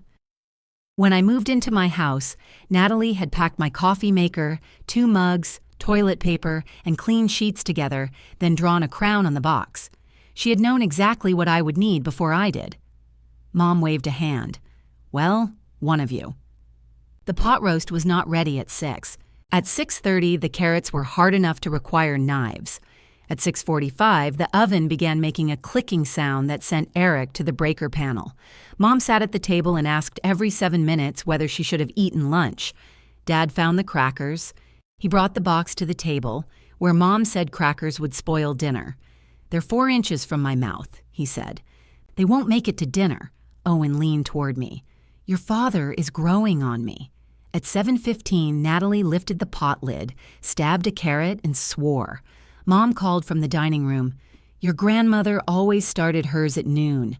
Grandma cooked hers until it became paste. It was tender. It had no molecular structure." Mom looked at me. "Can you check it?" Natalie turned so quickly that gravy sloshed onto the counter. "I'm cooking." "I only asked Mara to check. I know how to make pot roast. I didn't say you didn't. You just asked someone else to inspect it. I asked your sister because she's standing there." "I'm standing here." Mom folded her napkin. "I don't know why everyone is so sensitive." Natalie stared at her, exhausted and furious, while Dad waited to be fed and the rest of us tried not to move. I had spent years in that exact spot, not beside the stove, inside the impossible equation where helping was expected, imperfection was personal, and every complaint could be defended as a harmless observation. "The meat needs another half hour," I said. Natalie looked at me. "You asked?" I added. She hadn't. Mom had. But Natalie swallowed and said, "Will you help me figure out how to speed it up?" "Yes." We cut the roast into thick slices, moved everything into a wider pan, and raised the temperature. Natalie handled the meat. I strained the liquid. Eric cleared counter space. Owen opened the bread. It was not me rescuing dinner while everyone disappeared. It was 4 adults doing 4 obvious things because one of them had asked. We ate at 8. The carrots remained stubborn. The meat was excellent. Mom took 1 bite and said, "This is better than mine." Natalie stared at her. "Don't sound so surprised. I'm complimenting you." Then stop adding a second sentence. Dad put down his fork. "Can we go one dinner without holding hearings?" Eric lifted his wine. Motion denied. Even Mom laughed. Afterward, Natalie and I stood at the sink. The dishwasher had not yet been installed, so she washed and I dried. "You don't have to do that," she said. "I know." "Then why are you?" "You asked me to help with dinner." "That was dinner. Does your legal team have a definition?" She smiled despite herself, then handed me a plate. For a while, we worked without talking. Finally, she said, "Mom does that all the time." "Does what?" "Makes a comment, then acts like you're unstable if you react." "Yes, you could have told me." I set the dry plate on the counter. "I have," I said. She rinsed gravy from the pan. "Not like this. How was I supposed to tell you?" "I don't know. I tried. You always made it sound like you were the only one doing anything. I was doing most of it. That's not the same as doing everything." "No." She looked at me, surprised by the agreement. I folded the dish towel over the oven handle.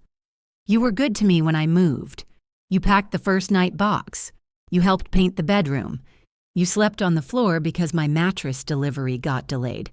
Your floor was disgusting. It was newly refinished. It smelled like feet." I laughed. She looked down into the sink. "I don't want us to become people who only see each other at funerals. We aren't. That's what happens. Somebody sets a boundary, then everybody becomes polite. Then one day you realize you don't know their address. You know my address. Half your kitchen was there." Her mouth twitched. Then she said, "You could have made the anniversary reservation." The old argument dropped between us like a pan. I put down the towel. "You almost understood me," I said. "I do understand. I just think you're taking it too far. And I think you only understand when you're the one standing at the stove." Her face closed. I left before either of us turned the evening back into an intervention. At home, there was a message from Dad. "Outpatient procedure, May 10th. Nothing serious. Need ride home because sedation."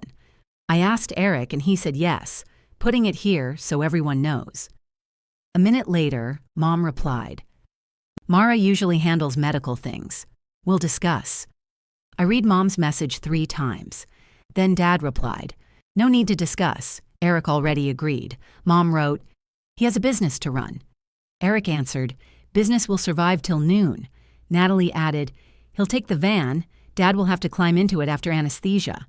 Dad wrote, "I'm having a camera put somewhere undignified, not losing both legs." I laughed out loud. Mom did not react. On Monday, she called while I was walking to my car after work. "Your father is being stubborn. He seemed organized. He asked Eric because he's trying to prove he doesn't need you. Maybe he asked Eric because Eric said yes. You know your father. He doesn't like imposing. He has never minded imposing on me."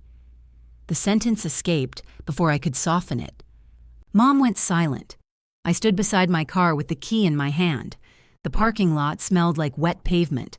A shopping cart rolled loose near the medical offices across the street and stopped against a curb. "That is unfair," she said. "Is it? We trust you." "That isn't the same as not imposing. We know you'll tell us if you can't." I almost laughed. "Mom, when have I ever told you I couldn't?" "That's my point. No, it's mine." A horn sounded in the street behind me. Mom lowered her voice. "Eric doesn't know your father's medications. The clinic does. He doesn't know where Paul gets anxious. Dad is allowed to tell him. He won't. Then Dad is choosing not to." "You make everything so cold now." "I'm not trying to. You reduce people to choices. Sometimes people need you to understand what they can't ask for." I leaned against the car. That had been the family religion.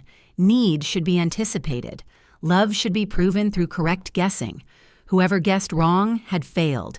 Whoever guessed right inherited the task forever. "Do you need me to drive Dad?" I asked. "Yes." "Has Dad asked me?" "You know he won't." "Then I'm going to respect the arrangement he made. This isn't respect, it's a lesson." "No, Mom, it's a ride." She hung up. Dad's procedure sat on the family calendar for 3 weeks. Nobody mentioned it. In the meantime, the kitchen renovation advanced in noisy, expensive increments. Natalie sent photographs of cabinet doors, then complained the handles looked cheap after they were installed. Eric posted a picture of Noodle inspecting the new dishwasher. I responded, "Is he certified?" Eric wrote, "More than our contractor." Natalie reacted with a laughing face.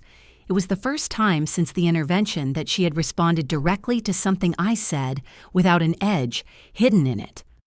A week before the procedure, Mom posted in the family group at 6:40 in the morning. "Mara will pick up Dad at 7:15 on Friday and bring him home afterward. I will go with them. Eric, thank you for offering." I sat up in bed. Before I could type, Dad replied, "No, Eric is picking me up at 7:30. Diane is coming with us." No one asked Mara. Mom wrote, "We spoke about this." "You spoke?" I listened. "Paul." Dad did not respond. Natalie messaged me privately. "Did you tell Dad to do that?" I wrote, "No." He's never talked to Mom like that in the group. I started to write. Maybe he should have. Then deleted it. Instead, I asked, "Is Eric still okay driving?" "Yes." "He blocked the morning weeks ago." "Then it's handled." She replied almost immediately, "You really don't care?" The question hurt because she meant it. I called her. She answered with, "I'm at the tile store. I care about Dad." "Okay, I don't have to drive him to care. I know that's your whole thing right now. It's not a thing. The boundary, the asking, the adult responsibility. I've heard it." "Then why did you ask if I care?" "Because you used to want to be involved." I am involved. Dad told me the date. I know what procedure he's having. I know Eric is driving. You know what I mean? I did. She meant center. I had always stood at the center of family logistics, and from there, care and control looked almost identical. "I'm glad Eric can take him," I said. If Dad asked me, I would check my schedule. But he didn't. He asked Eric on purpose.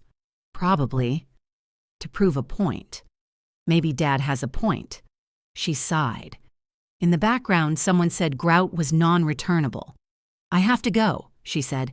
"They're trying to sell me gray beige. Greige. It's a crime. I thought your backsplash was blue."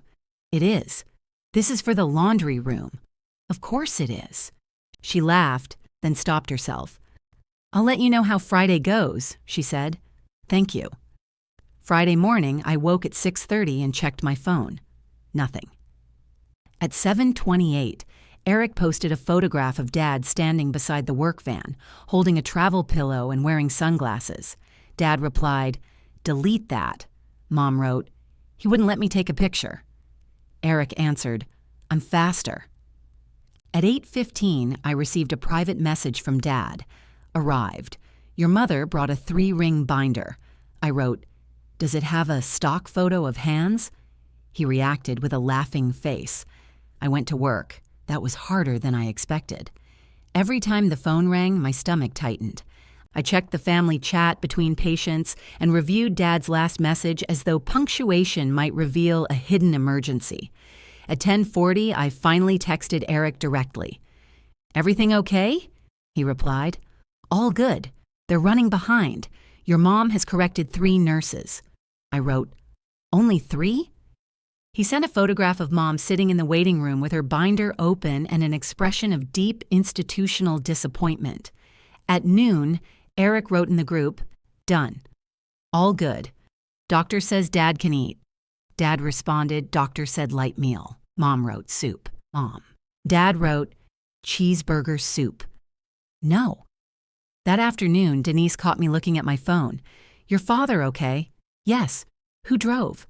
"My brother-in-law." "And civilization continued?" "Barely. Shame. I was looking forward to looting." I put down the phone. I feel guilty. "Did your father ask you to drive?" "No." "Did he have a ride?" "Yes." "Did the ride arrive?" "Yes." "Then your guilt is freelance." I looked at her. She shrugged. "Some feelings are unemployed. Stop giving them jobs." After work, I called Dad. Mom answered his phone. "He's resting. I was checking on him. He's fine. Can I talk to him? He's asleep." A muffled voice said, "I'm not asleep." Mom moved the phone away. "You should be." Dad said something I couldn't hear. Then his voice came on. "I survived. So I heard. Eric's van has the suspension of a farm implement. You knew that. I didn't know it in my lower spine. Did you eat? Soup? Cheeseburger? Chicken noodle? Your mother won." Mom called from nearby. "It isn't a competition." Dad lowered his voice. "It's always a competition." I smiled. "Do you need anything?" "No. Thank you for asking." The words were deliberate. "Okay," I said. There was a pause. "Mara?" "Yeah? I'm glad you called. I'm glad you told me what you needed." Mom said something in the background. Dad answered her, "I'm talking to my daughter." I heard it. So did she. Saturday afternoon, my doorbell rang while I was cleaning the refrigerator. Dad stood on the porch holding the empty soup container Mom had sent home with me weeks earlier. "You didn't have to return that," I said. "Your mother keeps track. So do I, apparently." He winced. "Sorry," I said. "No, I earned that one." He waited outside until I stepped back and invited him in. I noticed. He noticed me noticing. "Coffee?" I asked. "Please?" He sat at the kitchen island while I made it. He looked tired but normal. There was a small square of medical tape on the back of his hand. "Did Eric make you climb into the van?" I asked. "He brought a step stool." "Seriously? Your sister labeled it Dad." I laughed. Dad wrapped both hands around the mug. She worried. "I know. So did you." "Yes." "You could have driven me." "Yes. But I didn't ask." "No." He nodded slowly. "Your mother thinks I arranged everything to take your side." "Did you?" "I arranged it because I needed a ride. That's a suspiciously simple explanation. It became a side after your mother decided it was one." I leaned against the counter. He looked toward the dining room, where the faint wine stain remained on the table. "I knew you'd said no that night," he said. "I know. I didn't know how clearly until we got here. But I knew enough." I said nothing. "Natalie told us you were being difficult. Your mother said we should go ahead because you'd be happy once you saw everybody." I thought that sounded wrong. "Why didn't you say anything?" "I did. In the car, I said we should call you. But you came inside." "Yes. You picked up my carving knife." I did. His mouth tightened. I kept telling myself it was between you and your sister. Then it was between you and your mother. Then it was between you and everybody except me. You were there. I know. He looked at the coffee. I let them make you the difficult one because your mother was happy and Natalie was doing something nice for her. And because if I agreed with you, I would have had to disappoint them.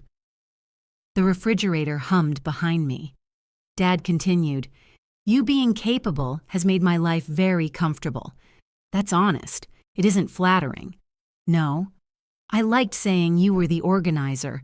It made it sound like a personality trait instead of work I was letting you do." I pulled out the stool across from him and sat. "Why are you telling me now?" "Because yesterday went fine." I almost smiled. "That's your revelation?" "Partly." I asked Eric. He came. "Your mother brought enough paper to open a clinic. You called because you wanted to. Nothing fell apart." He rubbed the tape on his hand. "And because when your mother announced you were driving, I heard how it sounded." "How did it sound?" "Like your time was a family vehicle." The sentence lodged somewhere deep. Dad looked at me. "I'm sorry." There was no explanation after it. No request that I admit my tone had been harsh. No reminder that everyone loved me. Just the apology. I reached across and touched the square of tape. "You can take that off now." "I know." "Do you?" He smiled. I was waiting for the family medical coordinator. I started laughing, and after a second, so did he. When he left, he stopped on the porch. "Your mother's not there yet," he said. "I know, she's trying. I know that too." He put his hands in his pockets. "Don't give up on her." The request was soft, but it was still a request. "I haven't," I said. For once, he accepted the answer I gave. I found out my 3 months were ending when Mom sent me a photograph of her wall calendar. She had circled the second Sunday in June with a red marker and written, "Mara back?" in the square. Under the photograph, she wrote, "Should we plan a family dinner at your house to celebrate?" I was eating lunch with Denise. She leaned across the table and read the message upside down. "Back from where?" she asked. "Apparently, prison." "What was your sentence?" 3 months without making restaurant reservations. Hard time." I put the phone beside my sandwich. I had not marked the date. The 3 months had never felt like a countdown to me. They were a large enough number to stop everyone from treating my decision like a bad mood, and a short enough number not to sound like I was resigning from the family. Mom had apparently been crossing off days. I wrote, "There's nothing to celebrate. I'm not resuming the old arrangement." The typing bubble appeared before the message showed as read. "Then what was the point of 3 months?" I replied, "To give us time to change the pattern. So this is permanent." I considered the word. Asking me before committing my time is permanent, yes. Denise took a bite of tuna salad. "How many handouts do you think she's printing?" "I'm hoping she's low on ink." The phone rang. I let it. "Growth," Denise said. "I'm at lunch. Growth with a technicality." Mom left no voicemail. 2 minutes later, Dad sent a message to the group. "Sunday dinner here. 6 o'clock? No agenda." Natalie responded, "I'm bringing dessert." Eric wrote, "I'll bring wine." I typed, "What should I bring?" Dad answered, "Yourself." Mom added, "And maybe a salad." The one from last time. Dad reacted with a laughing face. I wrote, "I'll bring salad." It was not a failure. I wanted to bring it. Still, I could feel the old machinery trying to restart, one familiar gear at a time. Friday night, Owen and I went to dinner with 2 of his friends. I had met them once before, but only briefly. Tasha taught community college chemistry and spoke about bad television with academic rigor. Her wife, Melanie, repaired antique clocks and had the unnerving ability to guess exactly how long a restaurant's wait would be. 28 minutes, Melanie said when the hostess told us 35. We were seated in 27. Owen looked at her. "You're slipping." I accounted for the man in the red shirt leaving. He ordered another drink. I laughed and realized I had gone nearly an hour without mentioning my family. Then my phone lit up on the table. Mom, what kind of greens are in the salad? I turned it over. Owen noticed but said nothing. 10 minutes later, it vibrated again. Mom, your father bought spring mix. If that's what you use, say so, and I'll tell him not to open it. I picked up the phone. Tasha was explaining why a dating show's lie detector episode violated basic experimental design. Nobody waited for me to respond. Nobody noticed I had left the conversation except Owen, and he did not rescue me from my choice. I wrote, I already bought the greens. You can use Dad's for something else. Mom replied, wasteful. I put the phone in my purse. Sorry, I said. Tasha paused. For what? The question made me smile. Sunday, I arrived at my parents' house with the salad at 5:58. Natalie's SUV was already there. Through the front window, I could see her standing in the kitchen while Mom moved around her. Eric and Dad were on the patio, staring into the grill. Mom opened the door. You're late. I checked my phone. It's 5:58. I thought you'd come early. Why? To help. With what? Her smile vanished. Never mind. I carried the salad into the kitchen. Natalie had made a lemon cake with white frosting and thin curls of peel arranged on top. It looked professional. That's beautiful, I said. Thanks. Mom opened the refrigerator and moved 3 containers to make room for my bowl. I told her the lemon peel would be bitter, she said. It's decorative, Natalie replied. People will eat it, then they'll learn. Mom looked at me. Did you use the mustard vinaigrette? Yes. Your father said it was too sharp last time. Dad ate 3 servings. That doesn't mean he liked it. From the patio, Dad called, I liked it. Mom raised her voice. You said it made your tongue tingle. That was a compliment. She shut the refrigerator harder than necessary. Dinner began normally. Dad grilled pork tenderloin without burning it. Eric told us the final cabinet door had been installed and received applause. Natalie cut him a look but joined in. We have a working kitchen, she said. A normal refrigerator location. No exposed wires, no boxes, no brass lights, I asked. Those are in the laundry room. They're pendant lights. They're going to be artistic. Eric poured wine. We're hanging one over the utility sink. Don't start. Mom placed a platter on the table. Now that the kitchen is finished, you should host 4th of July. Natalie's hand stopped over her napkin. We haven't discussed July, she said. What is there to discuss? You have that nice patio. Our patio has 2 chairs. Borrow Mara's folding ones. Nobody looked at me. Mom continued, Mara can bring the potato salad. I'll do baked beans. Paul will grill, Dad said. I just finished grilling. In July. I may be retired by then. You are retired, exactly. Natalie picked up her wine. I don't know if we want to host. You just spent all that money on the kitchen. For us. Mom blinked. I didn't say it wasn't. You're planning a party at my house. It was a suggestion. You told me what everyone would bring. I was trying to make it easy. The exchange was so familiar that I could have performed both parts. Mom looked toward me, searching for backup, or perhaps expecting me to appreciate the irony. I ate a piece of pork. You've been complaining that no one sees the kitchen, Mom told Natalie. I said I wanted to have people over eventually. July is eventually. It's 3 weeks away. That's plenty of time. Mara plans Thanksgiving in less. I am not Mara. The sentence cracked across the table. Dad set down his fork. Mom leaned back. I know that. Do you? What is that supposed to mean? It means every time I do something, you tell me how Mara does it. I thought you wanted to help more. I do help. No one said you don't. You said I needed to step up. I said we all did. You called me 6 times about your anniversary reservation because your sister refused to make it. Then make it yourself. Mom stared at her. Natalie looked startled by her own answer, but she kept going. You knew the anniversary was coming. Dad knew, I knew. We all waited for Mara and then acted betrayed when nothing happened. That isn't what happened. It is exactly what happened. I looked at Natalie.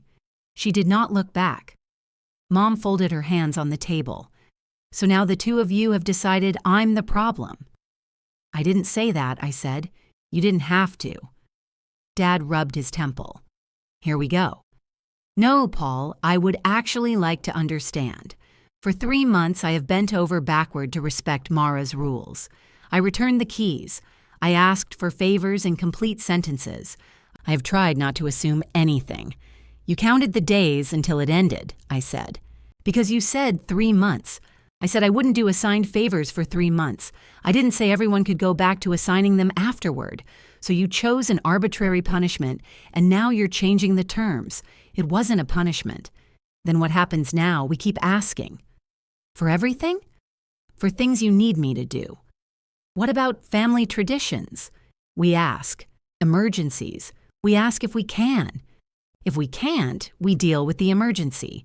Do I need to make an appointment before I call you? No. Should I knock if your door is open? Yes. Mom's face crumpled. The table went silent. I had answered honestly. I still wished I could pull the word back. You know, she said, when your sister needed to come home, we never made her knock. Natalie went still. Mom continued. When her first engagement ended, we cleared out the den that same day.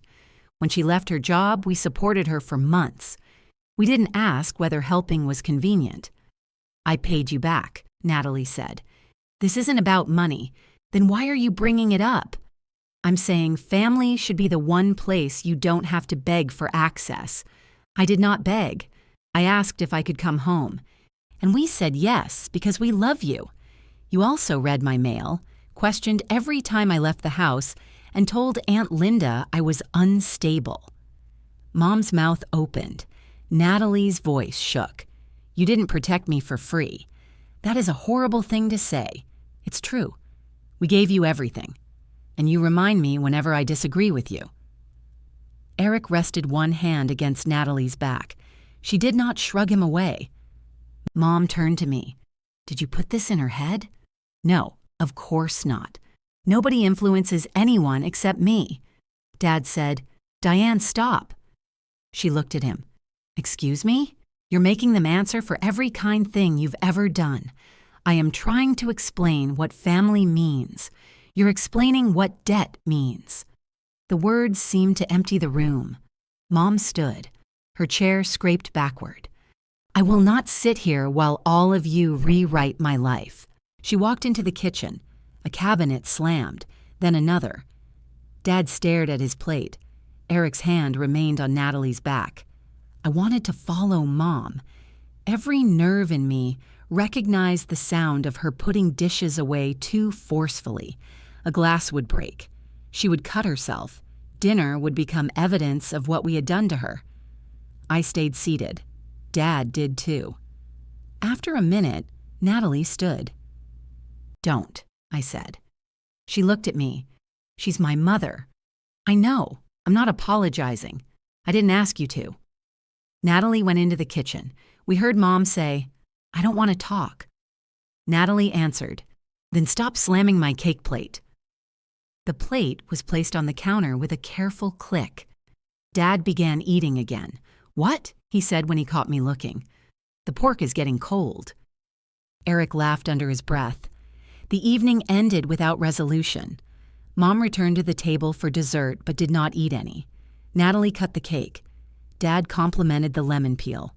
Mom said nothing. As I was leaving, Mom handed me the salad bowl. There's extra dressing, she said. Keep it. We won't use it. Then throw it away. She flinched as if I had made a larger statement. I touched her arm. Good night, Mom. She did not touch me back, but she said, Drive safely. At home, I changed into pajamas and found the folded intervention sheet in my desk drawer. I had moved it there with the extra keys, not wanting Owen to see it on the counter every time he came over. My list covered the back in cramped handwriting. In the margin beside holiday meals, I had written Aunt Linda's flowers. Beneath it, almost illegible, was Thanksgiving breakfast. I unfolded it flat. On the front, the blank line still waited beneath, ways my actions impacted others. For the first time, I wondered what Natalie had written on hers. At 11:40, my doorbell rang. The camera showed Natalie standing on the porch. She wore jeans and the cream sweater from Mom's birthday dinner. Her arms were folded tightly, but she had not tried the knob. I opened the door. She stayed on the welcome mat. "Can I come in?" she asked. "Yes," I said. Natalie stepped inside. She waited while I closed the door, then looked at the new deadbolt. I wasn't checking it.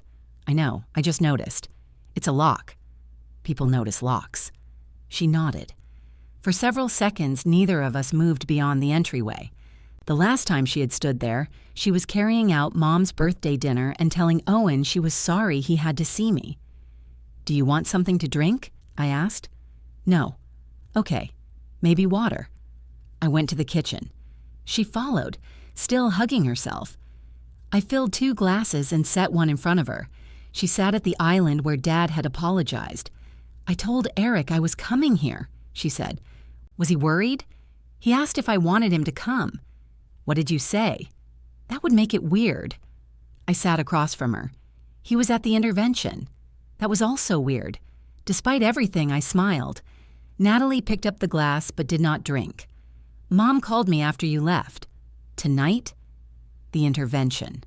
I waited. She was crying. She kept asking what we were going to do. "About what?" "You." "What about me?" "She thought you were done with us." I said 3 months. That isn't how she heard it. How did you hear it? Natalie rolled the cold glass between her palms. "I thought you were punishing us." "You said that." "I know. Several times. I know." She looked toward the dining room. The wine stain was mostly hidden beneath a runner now, but I wondered if she knew exactly where it was. "I also thought you'd give up," she said. "On the 3 months?" "On all of it. The lock. The asking.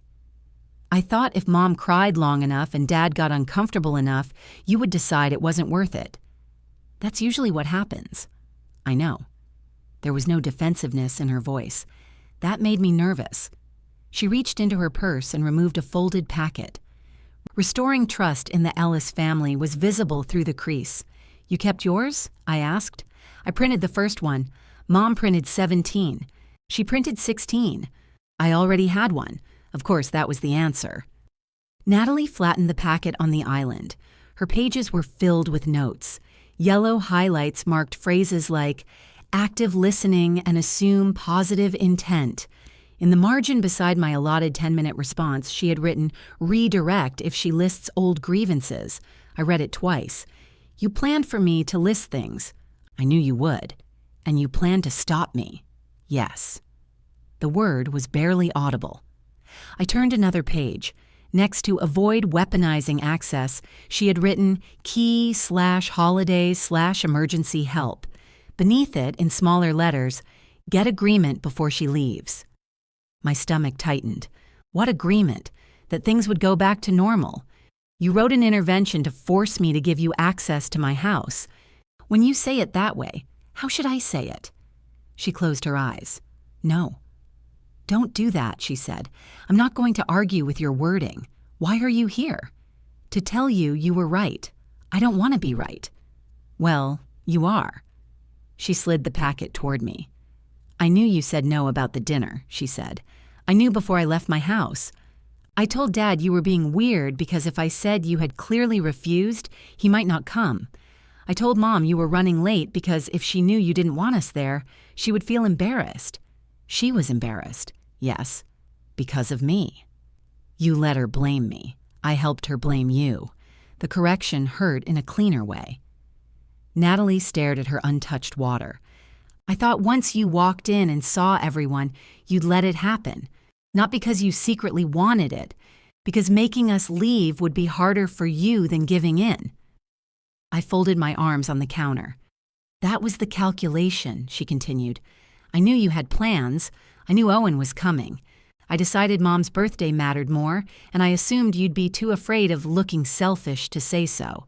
You were right about almost all of that. I know. I looked toward the garage when you asked for chairs." She covered her mouth. "I actually thought about getting them," I said, "for maybe 2 seconds. I'm sorry." The words came without a speech around them. "Why the intervention?" I asked. Because the dinner didn't work. The dinner happened. No. The part where you gave in. I looked at the packet. She ran one finger along the fold. Mom was devastated. Dad kept saying everybody needed to calm down. Eric told me I'd crossed a line, and I was so angry at him I slept in the guest room. You have a guest room? It had cabinet doors in it, but technically. I did not smile. She swallowed. I thought if we sat you down together, you'd hear how upset everyone was and fix it. I used all that language about safety because I knew saying, give the key back sounded bad. It sounded bad because it was bad. Yes, you made worksheets. I make worksheets for hotel staff who need to understand a buffet. I'm not a buffet. That would be easier. I pushed the packet away. Natalie looked at me then. Her face was blotchy, her eyes bright. I am sorry I went into your house, she said. I'm sorry I lied about what you said. I'm sorry I took Mom's birthday and turned it into something you couldn't refuse without paying for it.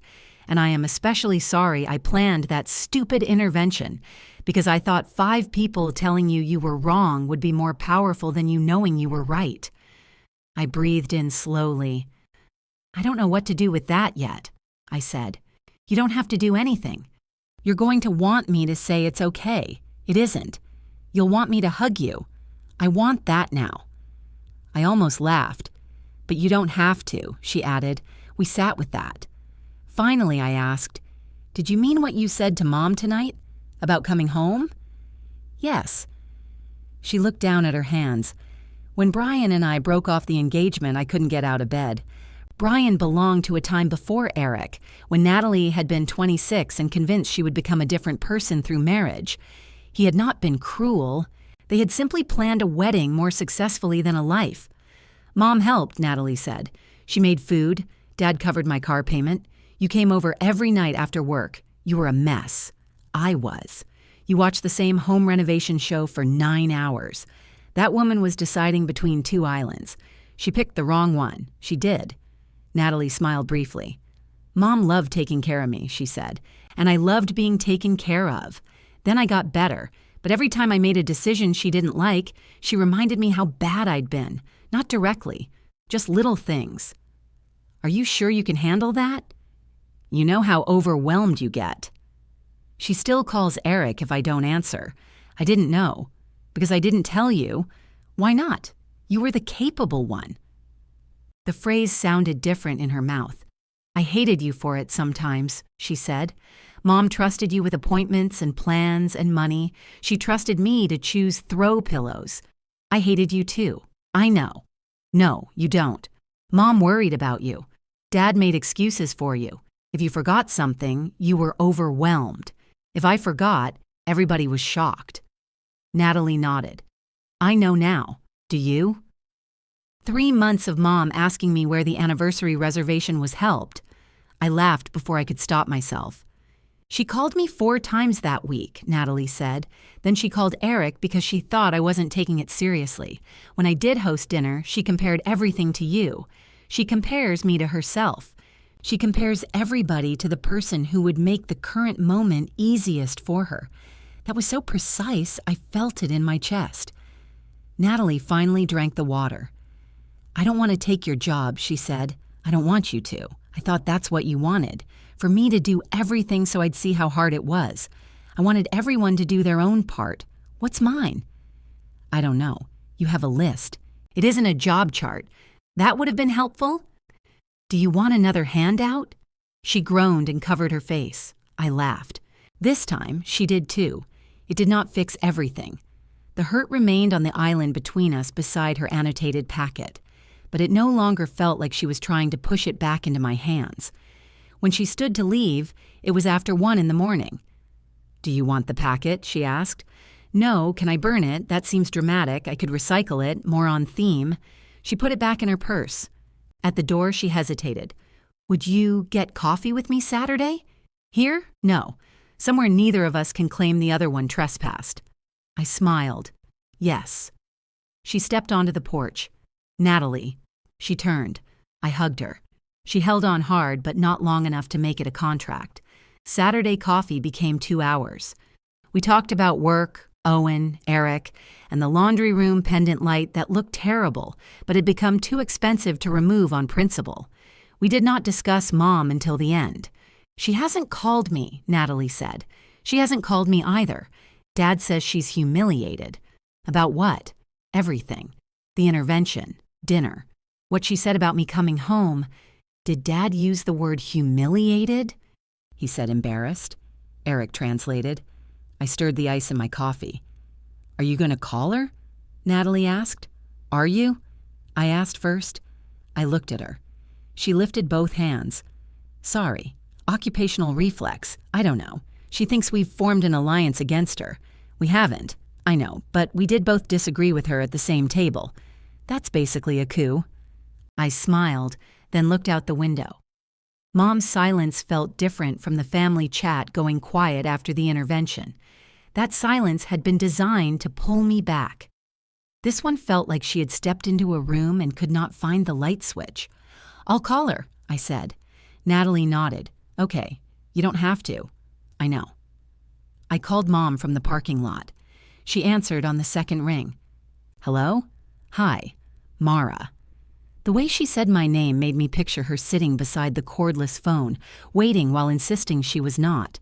"Can I come by?" I asked. "What for?" "To talk. I thought we had established that people need advance notice." The sarcasm was brittle. "I'm giving you notice." "How much?" 20 minutes. She was quiet, then she said, "Do whatever you want."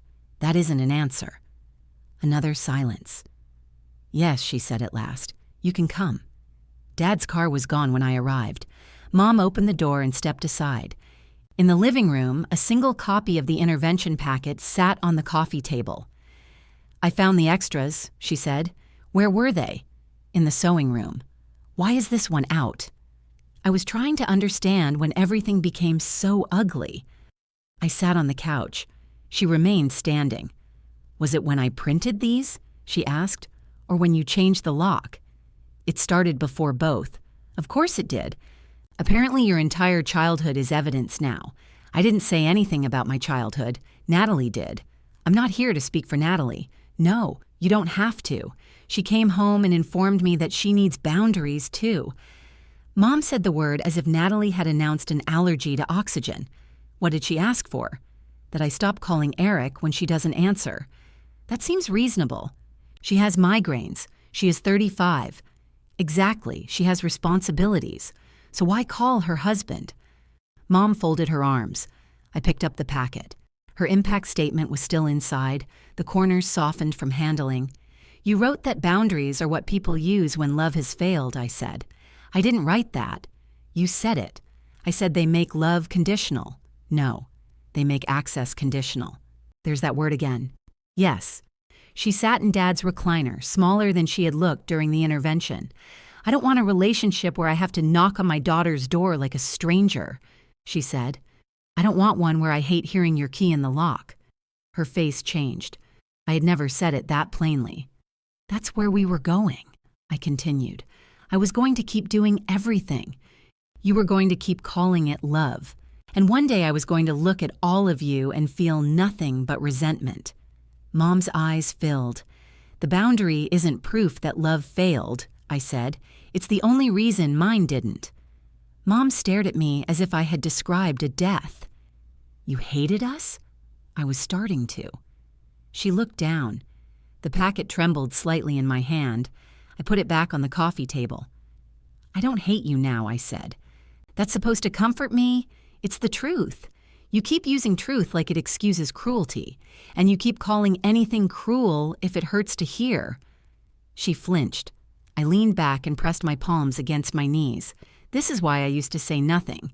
You could have said it kindly." "I did, at first." "When?" "I told Natalie my house was unavailable. I told her I had plans. I told her to leave before I got home. I mean, before that. The first time she cooked there without me, I said I didn't like it. When you let Aunt Linda pick up those serving dishes while I was at work, I said you should have called.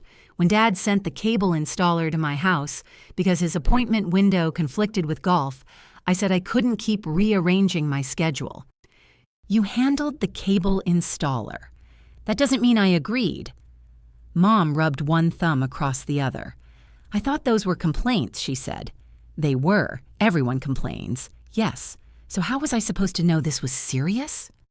I changed the lock. Her mouth tightened, but after a moment she looked away. The wall clock ticked above the fireplace.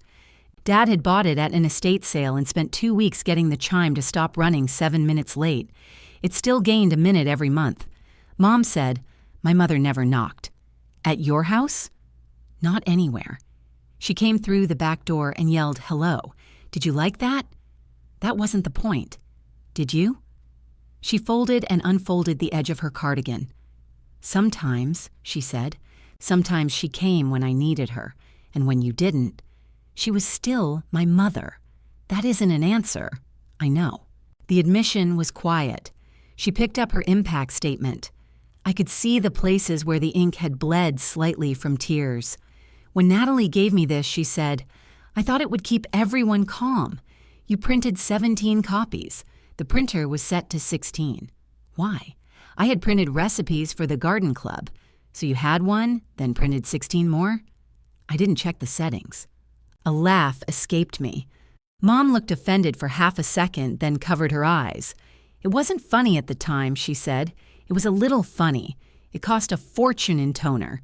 That made both of us laugh, though hers turned into a shaky breath. She lowered her hands.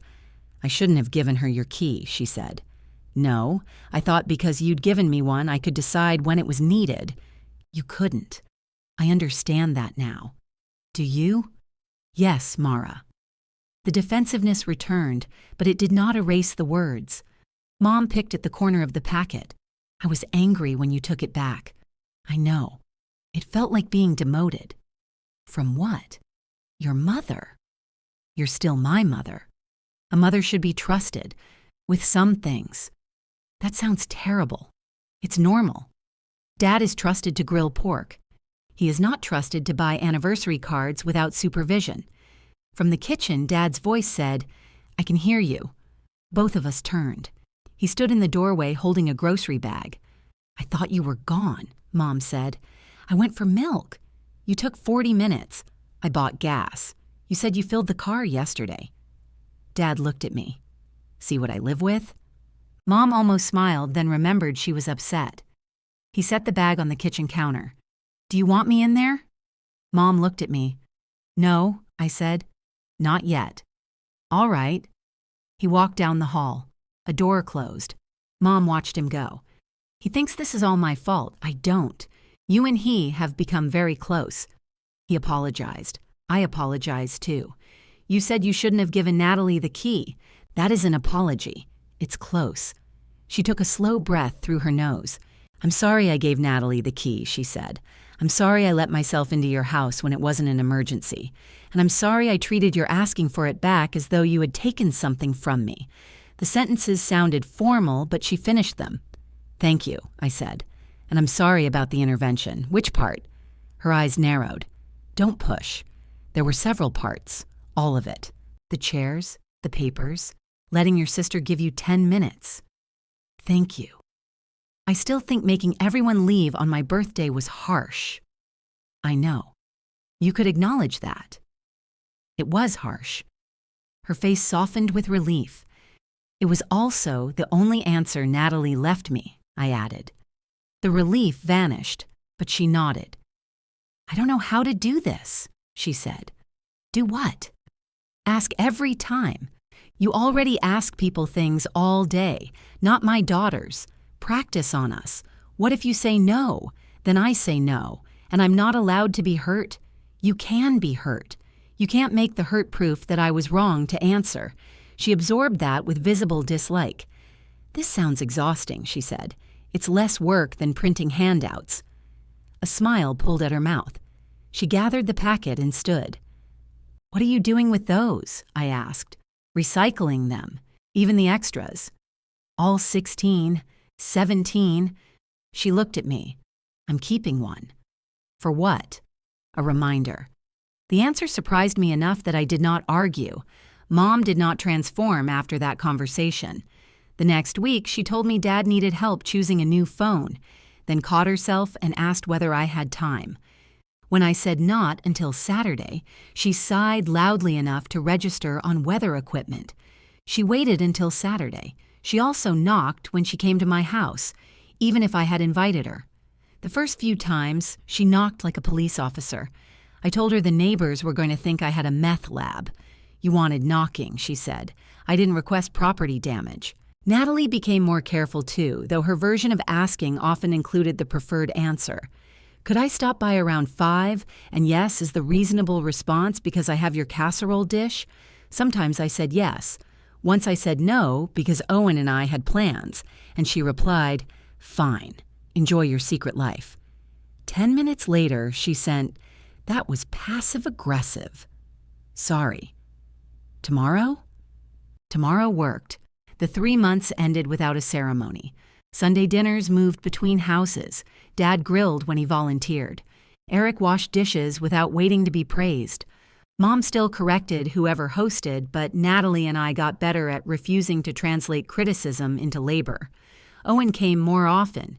He never became my reward for setting boundaries or my witness against the family. He became a person who could sit beside me while Dad told a 15-minute story about a lawnmower and quietly steal the olives off my plate. When Dad's birthday approached, Natalie wrote in the family chat, "I would like to organize dinner at Cedar House next Saturday at 6.